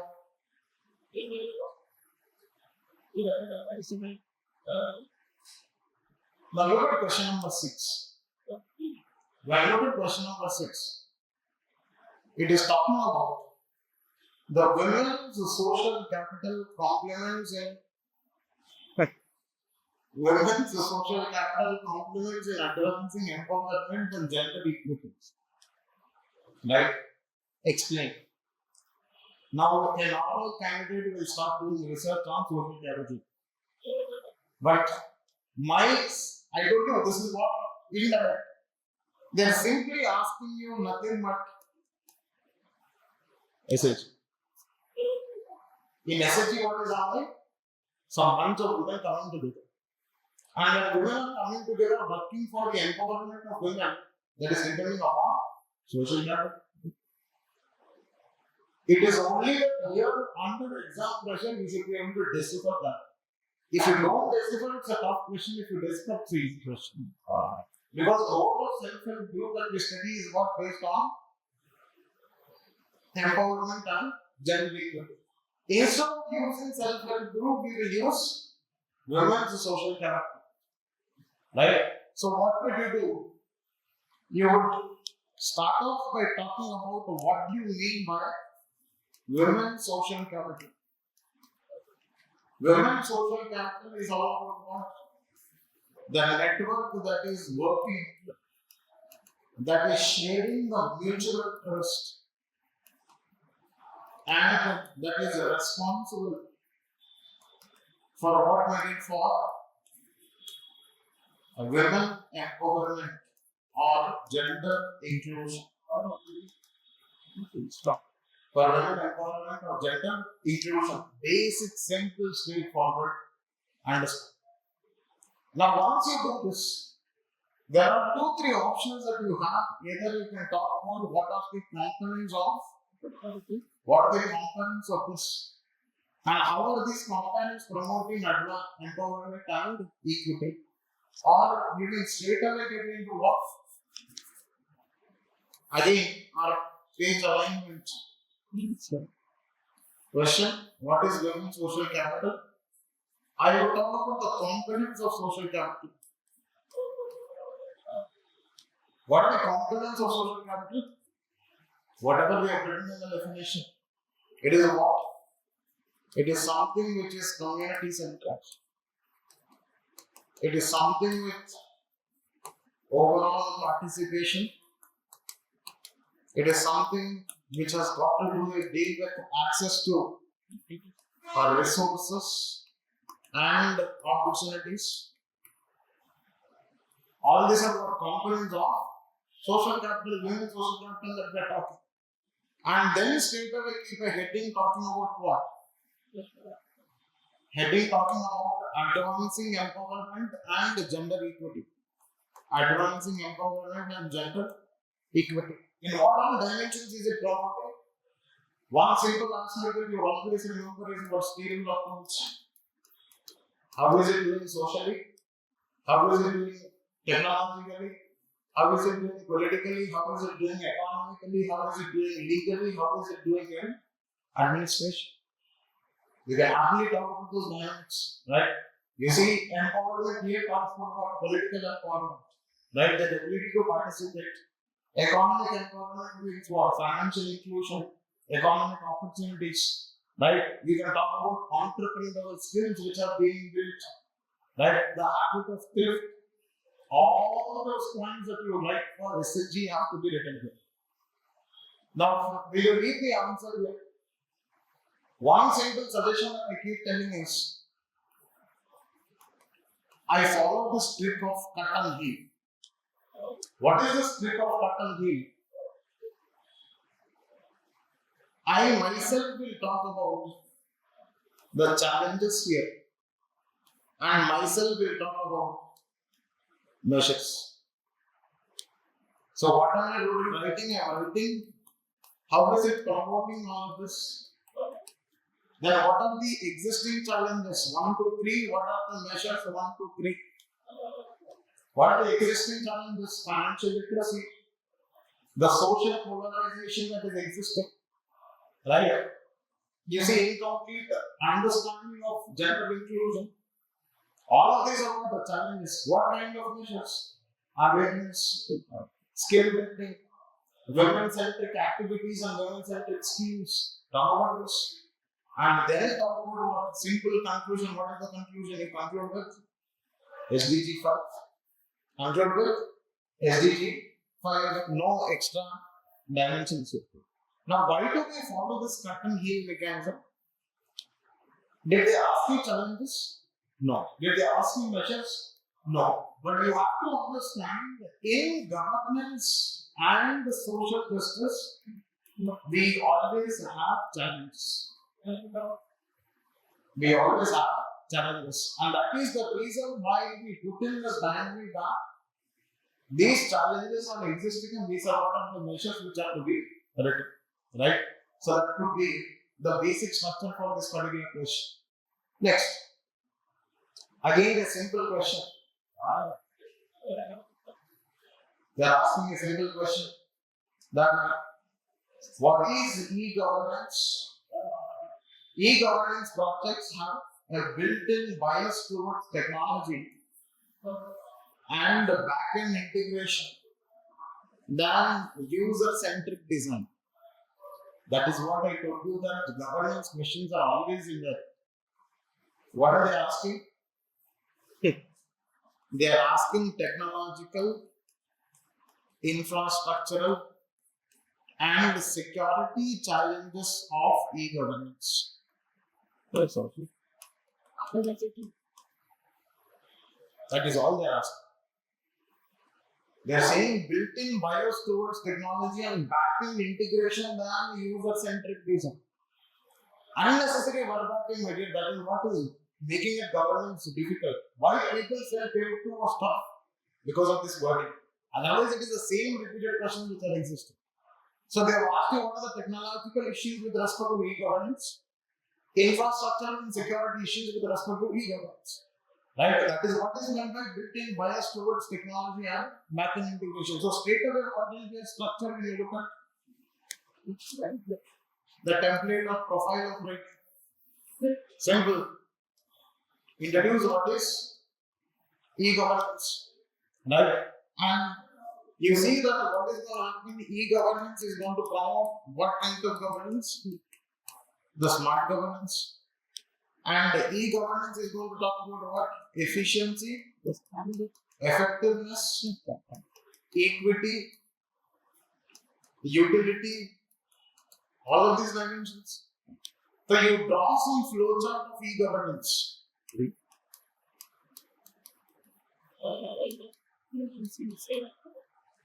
You draw some flowchart of e-governance, or either you can talk about types of e-governance as a system here. Why? How many types of e-governance are there?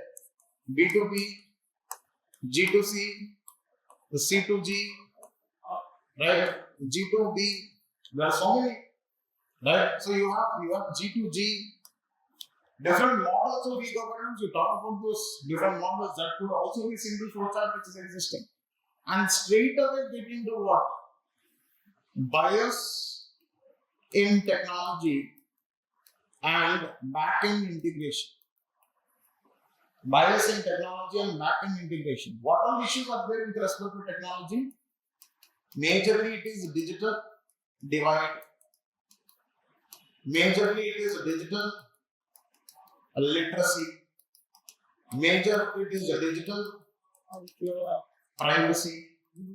Majorly it is digital infrastructure. Majorly it is the internet or reliability, and more than anything, it is the data security which is seen to be issues which are existing.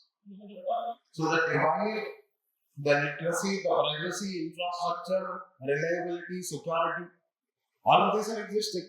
While you have fragmented infrastructure, and you see automatically what is happening, you find that the remote regions are not connected, and mostly you see it is seen to be having urban bias. Mostly it is seen to be having urban bias. Mostly it is seen to be having gender bias. Why? Because you see that the digital literacy of men is comparatively more than the digital literacy of women. That is there. So you bring in all of this. Why? Because you're talking about bias. And once you bring in all of these dynamics with respect to the bias in the technology, what are they asking you? The need to focus on user-centric modules. That is what they have used. The need to focus on user-centric design. What do you mean by user-centric design? What do you mean by user-centric design? User-centric design fundamentally means what? It is more to deal with the customization. It is more to deal with whether it is rural, whether it is urban, whether it is women, whether it is men, anybody should be able to use it, and there should be a model according to who is using it. And that is what is being spoken. So that fundamentally means you will have to talk about how are you going to enable that. You are going to enable that through what? The digital literacy campaign. That means that is fundamentally you are suggesting the reforms to this. Then the e-governance in vernacular languages. Language is a problem in e-governance mechanism. Then you talk about expanding internet connection. For example, you see this fiber networks, no? You see this fiber network, user fiber network which is existing. Right? That is also there. We talk about schemes like digital India. Now, all of these are fundamentally bringing in what? User design aspect. That means they are talking about e-governance compatible with any kind of user. And how are they going to conclude? What is the conclusion? E-governance enables the governance to transition from good governance to people-centric governance. Or if you still want to say, I can still use e-governance is the key to good governance. Because your second ARC says what? RTI is the key to good governance. Replace RTI and put in e-governance as the key to good governance. What are the components of good governance? The components of good governance is your tree crack. We have a molecule for components of good governance. What are those? Transparency, responsive, equity and inclusion, efficiency and effectiveness, consensus-oriented, the rule of law, accountability and participation. These are the 8 components of good governance. And definitely e-governance is going to promote all. So you will simply say, e-governance is the key to good governance. Okay. Next.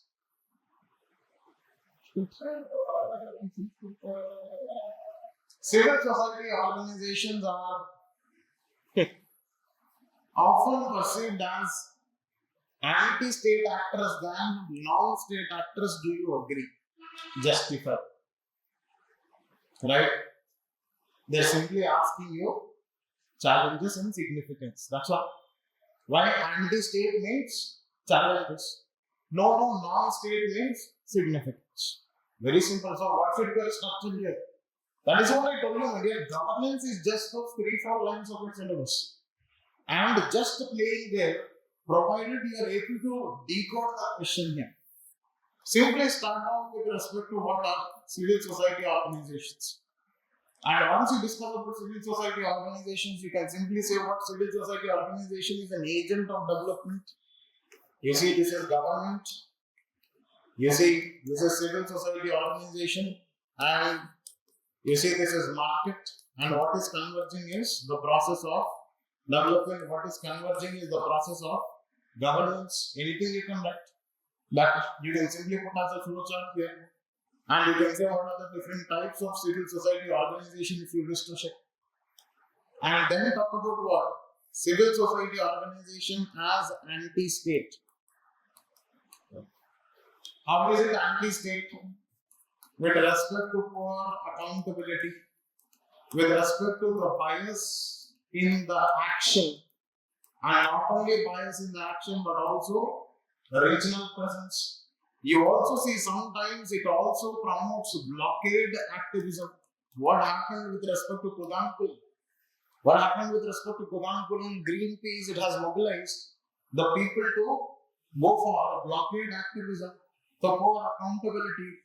Then you can talk about the security challenges which are prevalent with respect to NGOs. You see their indulgence in the organized crime. Then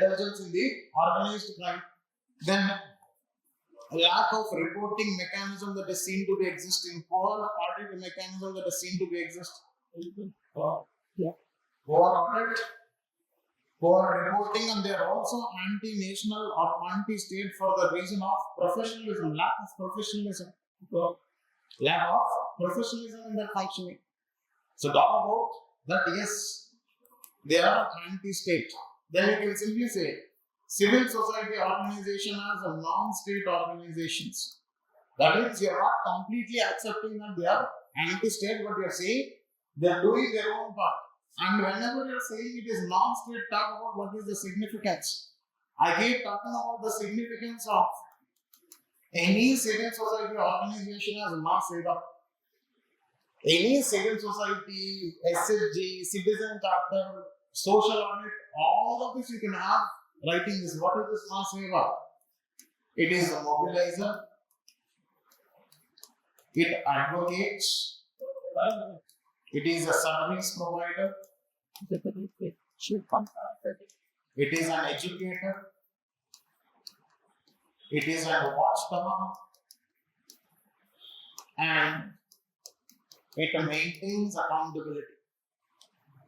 Here, advocacy could also mean awareness. Advocacy could also mean awareness. I can write any answer using this. Then once you discuss about this civil society organizations and the non-state dimension here, then definitely talk about what? Some necessary suggestions or reforms. Don't forget to suggest reforms. What is the reform that you see? You see that FCRI amendment which happened. In FCRI amendment which has happened. And definitely use those committee, Vijay Kumar committee on reforms on civil society organizations and NGOs. Vijay Kumar committee. Right? Vijay Kumar committee with respect to this. That has to be definitely brought up.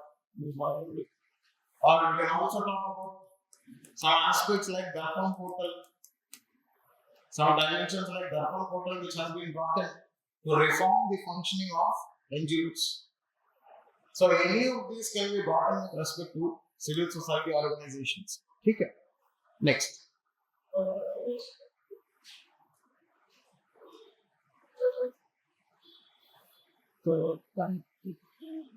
Was pressure groups discussed? No? Okay. Now, when you look at 15th question, you see what are environmental pressure groups? This is exactly the same question from 2024. It's a repeated event. 2024 it was asked. Again, it is being asked by 25. What are the environmental pressure groups? Discuss their role in what? Raising awareness, influencing policies, advocating for environmental protection in India. So that means they are asking you pressure groups in awareness, pressure groups in policy, and pressure group in protection. Or that is majorly advocacy. Now the problem here is examples. But I think most of us know this eco-radicalism as a movement which went upon, you remember? Or we see the environmentalism which went, or there was a phase of environmentalism, or there was a phase of eco-feminism, if you remember. You see, Narmada Bachao Angola, Silent Valley, Apico movement, right? Chipko movement, all of these were what? Pressure groups. All these are pressure groups. Now, you see this Center for Science and Environment. That's a pressure group which is existing. Now, so fundamentally, what is happening? You will be able to draw your examples on these. Understand? Now, what is environmental pressure group? Simple definition. A 15 marker it is asking. What is environmental pressure group? Environmental pressure group is that which is advocating for protection of environment or promotion of the environmental consciousness among the public. Right? Among the public as well as policymakers. And then talk about what? Then talk about. Start straight away from the question. How can we draw any map here? All the movements map you can draw. Show where is Apico. Show where is Silent Valley. Show where is Chipko. Show where is Narmada Bachao. Show where is Niyamgiri movement. Odisha with Niyamgiri. Show where is Niyamgiri against Devanta. Yes, you can talk about the Goutham movement against which was happening. And you talk about Narmada Bachao Angola. So what is seen to be happening here is sky is the limit for your innovation. Now nobody would even imagine that you can draw a map in governance, but we are drawing a map in governance here. Draw a map showing what? That environmental pressure group movements. Environmental pressure group movements, and this is what we show. And then once you do this dynamic, what you have to do? Straight away get into the role of environmental pressure groups. A. The raising awareness. How are they going to raise awareness? They are going to raise awareness by awareness campaigns. They are going to raise awareness by certain resistance. They are going to raise awareness by spreading the propaganda or by maintaining the perception or by usage of certain mediums or channels of communication. By usage of medium or channels of communication, they are raising awareness. And not only that, they are raising awareness by talking about the importance of resources. By talking about the importance of resources, and not only in the context of its presence but also in utility. So discuss about that dimension. Then we are supposed to discuss influencing policies. How are they influencing policies? They are influencing policies through negotiations with the government.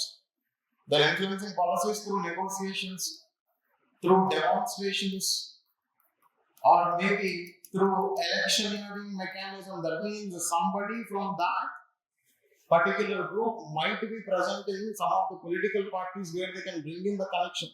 exactly the pressure group answer that you are writing here. It's only that I'm bringing in some examples of environmentalism. And how are they going to advocate for protection? Don't you think what happened with respect to MC Mehta case? MC Mehta, right? Now remember certain things, my dear. Whenever you are writing about something on environment, apart from GS-3 or GS-1, you use certain terms which I am giving you the list. Use this eco-radicalism, environmentalism, environmental consciousness, eco-feminism, right? Then definitely you will have to talk about the MC Mehta case. Yes, sir.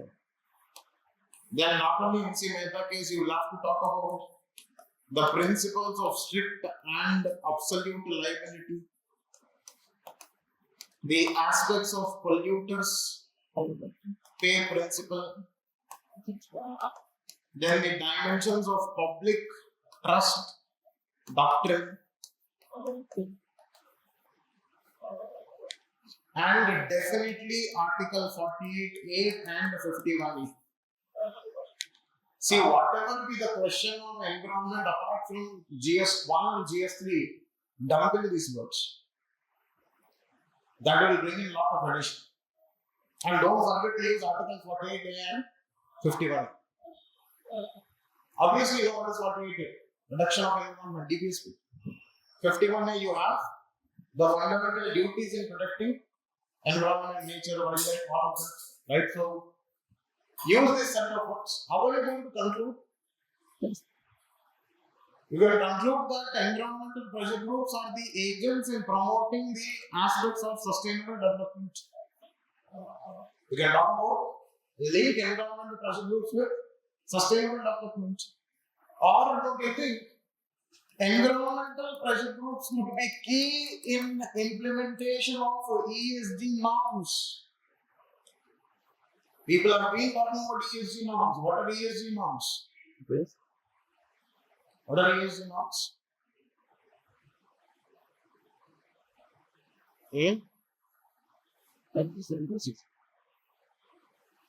Corporate governance. In corporate governance, what are ESG norms? You have heard about CSR. What is CSR? Corporate social responsibility. In the similar manner, we are maintaining the environmental, social, and governance perspectives. When you are balancing all three dimensions, the aspects of environment, the society, and the governance, those are what are called as ESG norms. Right? And environmental pressure groups are key for spreading the awareness on ESG norms.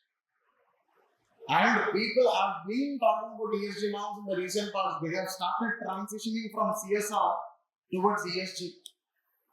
What is CSR? CSR is more of a moral obligation which is represented through a particular law. Companies Act, Section 135 of Companies Act 2013 talks about CSR. So bringing in this dimension, right? Next. Oh, UPSC is UPSC, my dear. Look at 16th question. Inequality is in the ownership pattern of resources is one of the major causes of poverty. Discuss in the context of what is paradox of poverty?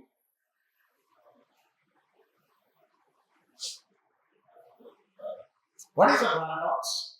Physics. Not puzzle exactly, my dear. Paradox is something which is showing two opposite dimensions. Two opposite dimensions. Can I say paradox of poverty will simply mean a region with high resources but also a region with high poverty? Can I give you an example? Look at African region. Paradox of poverty. Look at Chhattisgarh and Jharkhand. Paradox of poverty. Look at UP and Bihar. Paradox of poverty. Look at northeastern region. Paradox of poverty. Here we have large human resource. Here we have large economic resource. Here we have large natural resources, but still they are experiencing what? Paradox of poverty. They're playing out with words. And such a phenomenon in economic survey of 2017 was what was called as a resource curse. What is this resource curse? There are regions with many resources which are present, but still they are victims of maladministration. Still they are victims of governance deficit. Still they are seen to be poor. Still there are lack of opportunities which are existing, although these have resources.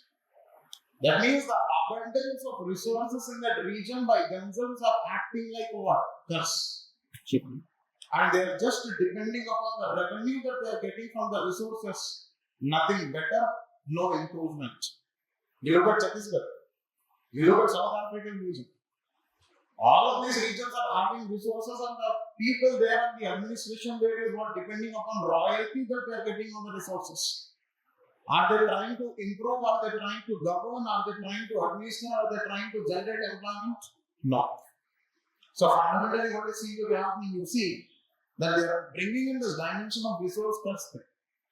Right? So inequality in the ownership, that means they are simply talking about inequality resulting in poverty. Yeah, resources could be what?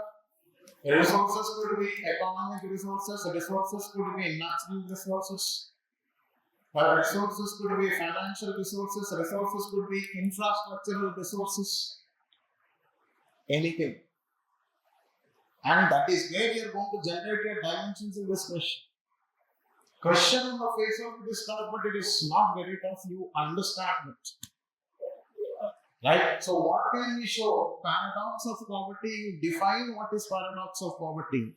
Paradox of poverty will fundamentally mean that region which is having more number of resources but still experiencing poverty. That is paradox of poverty. And once you define paradox of poverty, give these instances of paradox of poverty. I just gave you. Chhattisgarh and Jharkhand, mineral resources but poverty. UP and Bihar, human resources but poverty. Northeastern region, natural resources but poverty. You show this table here, examiner will know that you have understood the concept. Examiner will know that you have understood the concept and straight away bring in what? Straight away talk about how inequality in resources is a reason for poverty.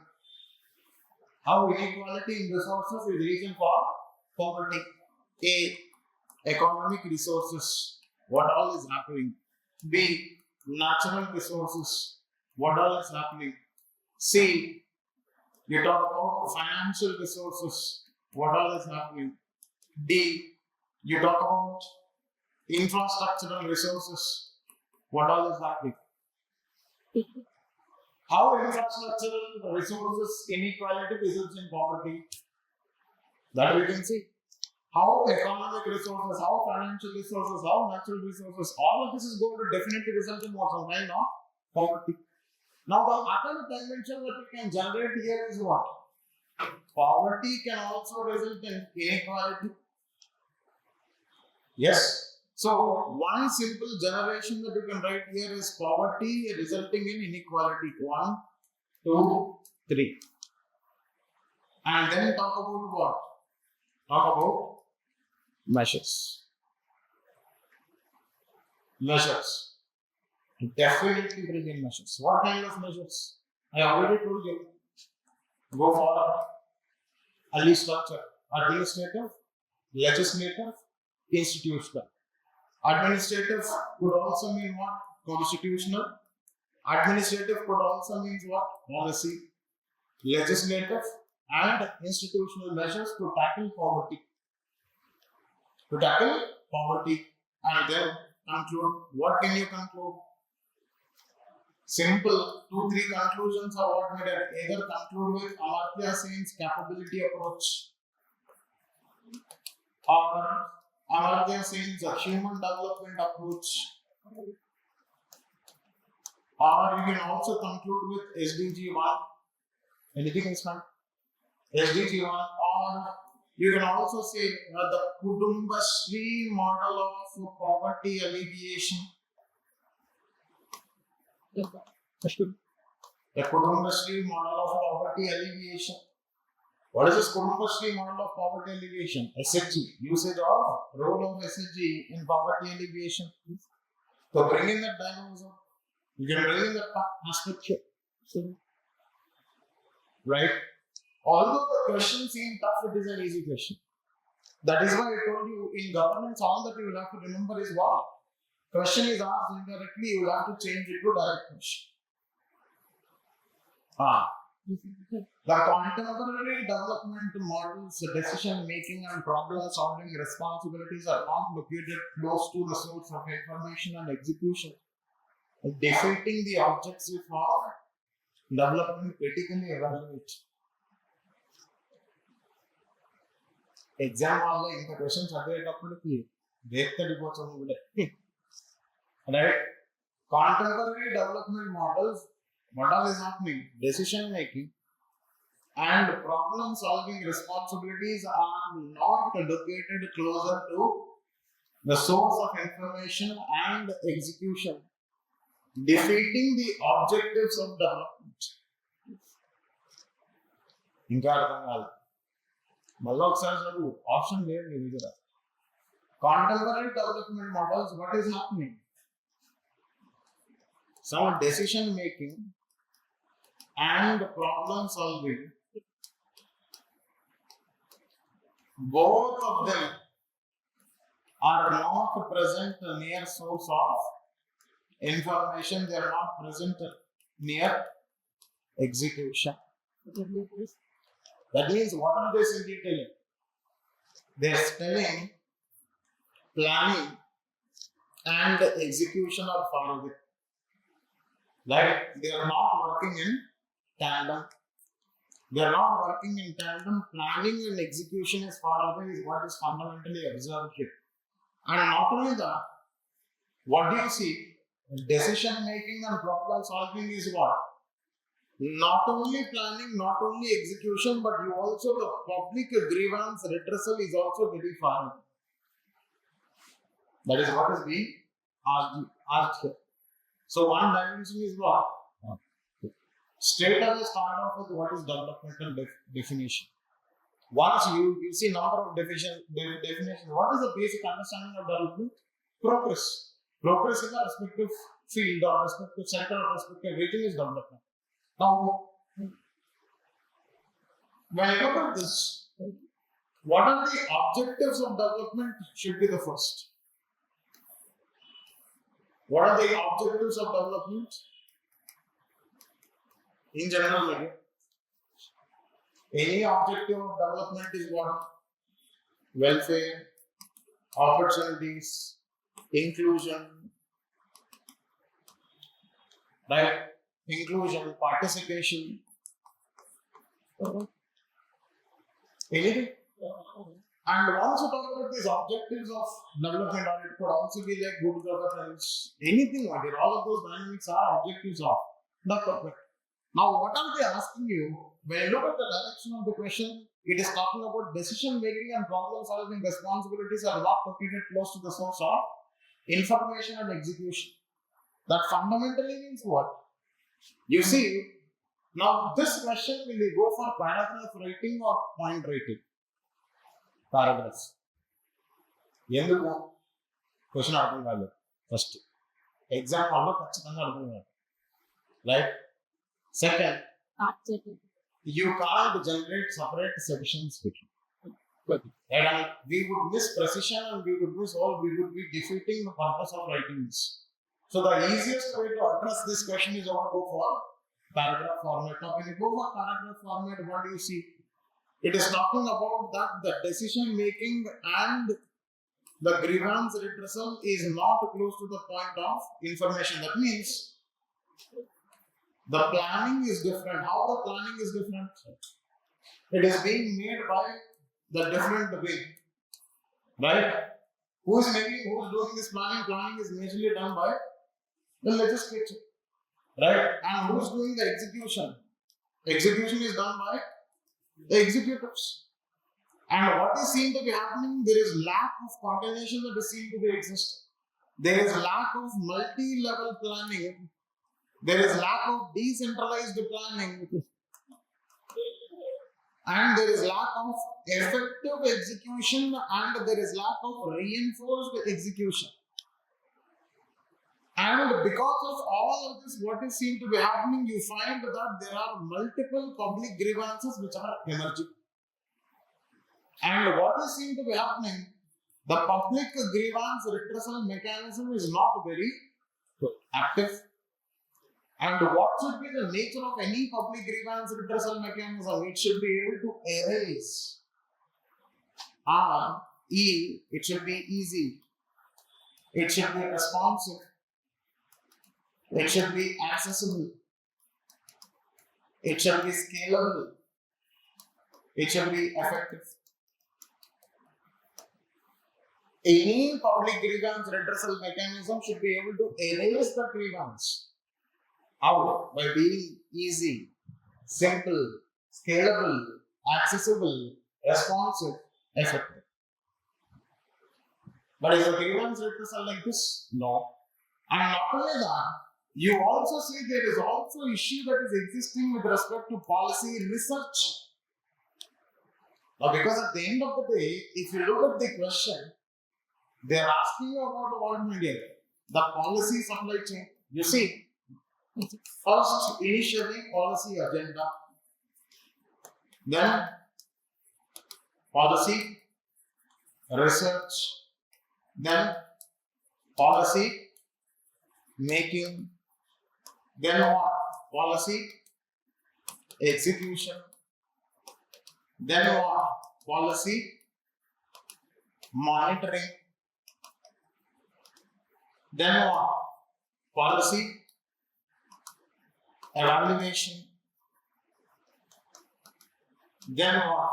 Policy feedback,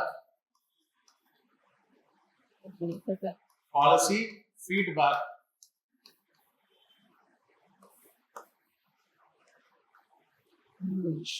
what English is doing? He is telling one section is having one problem. And you should be able to decipher this in the exam. Because one thing is very definite, you know there are limited things in governance. If he is asking from there only. He is telling feedback, making, execution, evaluation, there is no coordination which is existing. Automatically what will happen is, what is this question? And he is asking critically examine. And when there is a critical examination, automatically what happens? There is no coordination, no, there is coordination. Where all can you see some dimensions of coordination?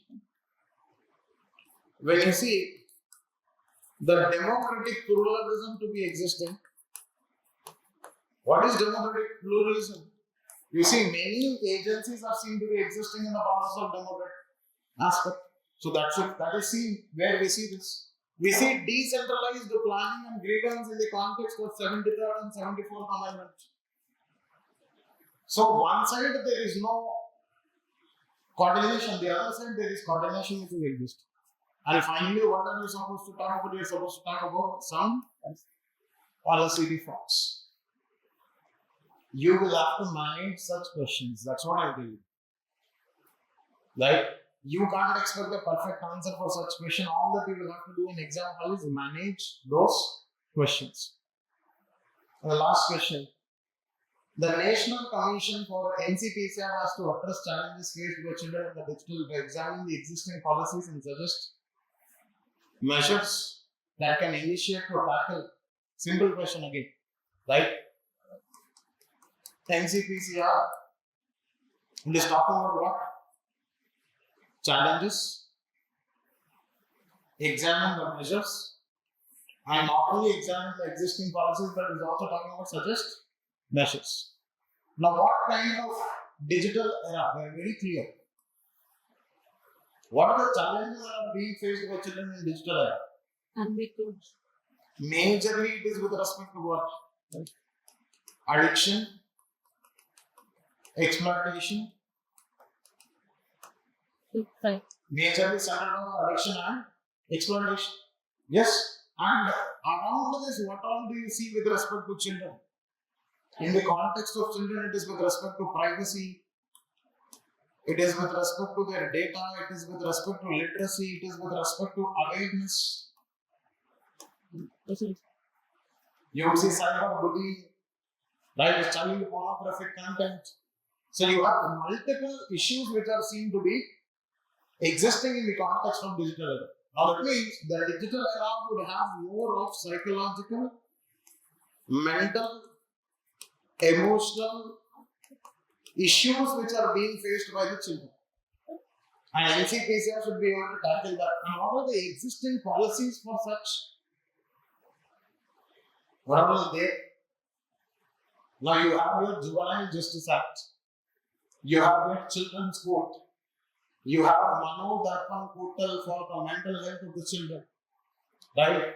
Then you have this pencil portal with respect to child labor. So you have multiple such policies. Now, what are they asking you? Are they asking you individual evaluation or general evaluation? General evaluation. They are not asking you individual. So what is the structure of this particular question when you are writing? Very easy. Now straight away, we talk about what? What is the general role of NCPCR? NCPCR is a statutory organization which has been established under this Act and meant for upholding the children's rights. Right? Talk about that. Then straight away talk about the existing issues of children in digital era. Majorly focus upon the psychological, majorly focus upon the mental, majorly focus upon the emotional, and then focus upon certain social issues. Right? Because you see depression, right? Mental health issues are existing.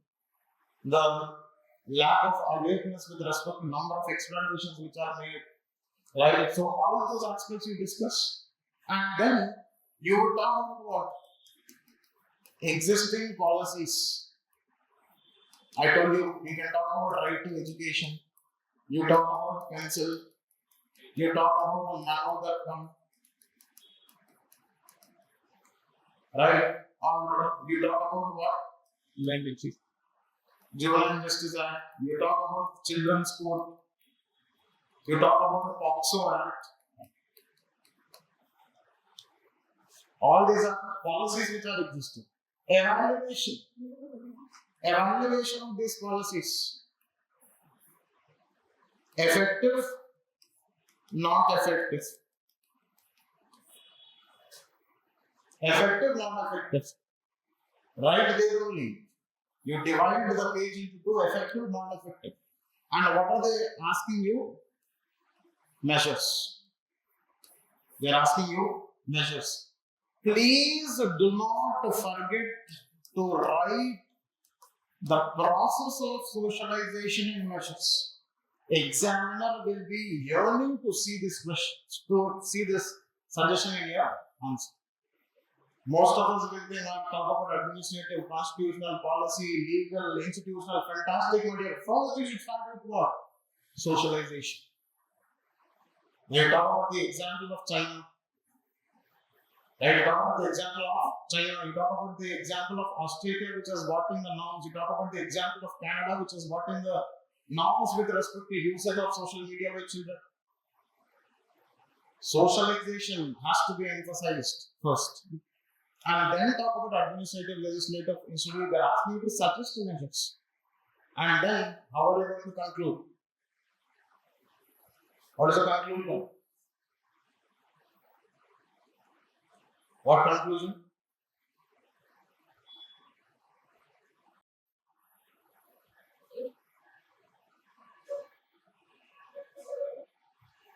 What is the conclusion? If you don't, you have this thing in Telugu. Neti balane rebati. How you translate that? in English and write it.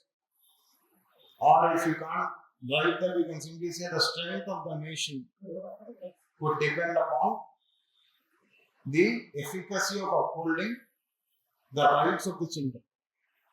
Or the future of the nation is in the hands of the children. Something like that you can.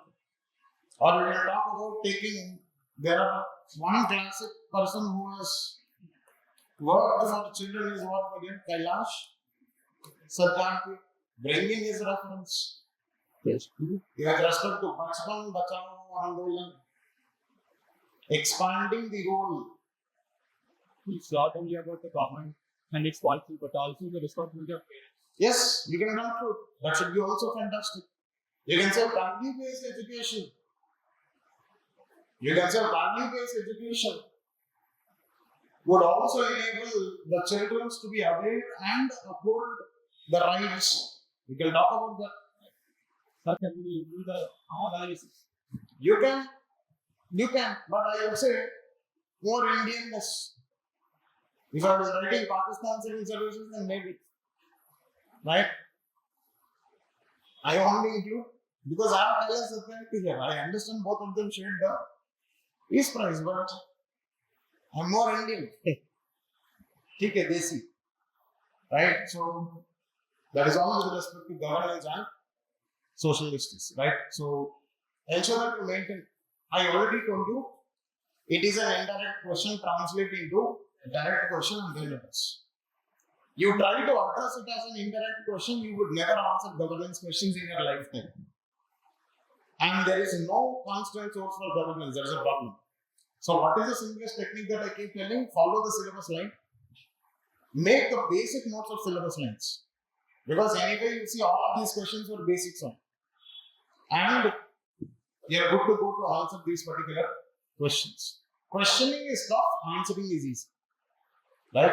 So that is it all from my side, and hope you enjoyed, hope you learned. And again, those who are having anthropology is optional. I would need you for anthropology paper discussion. So right, so that is it from my side. Thank you.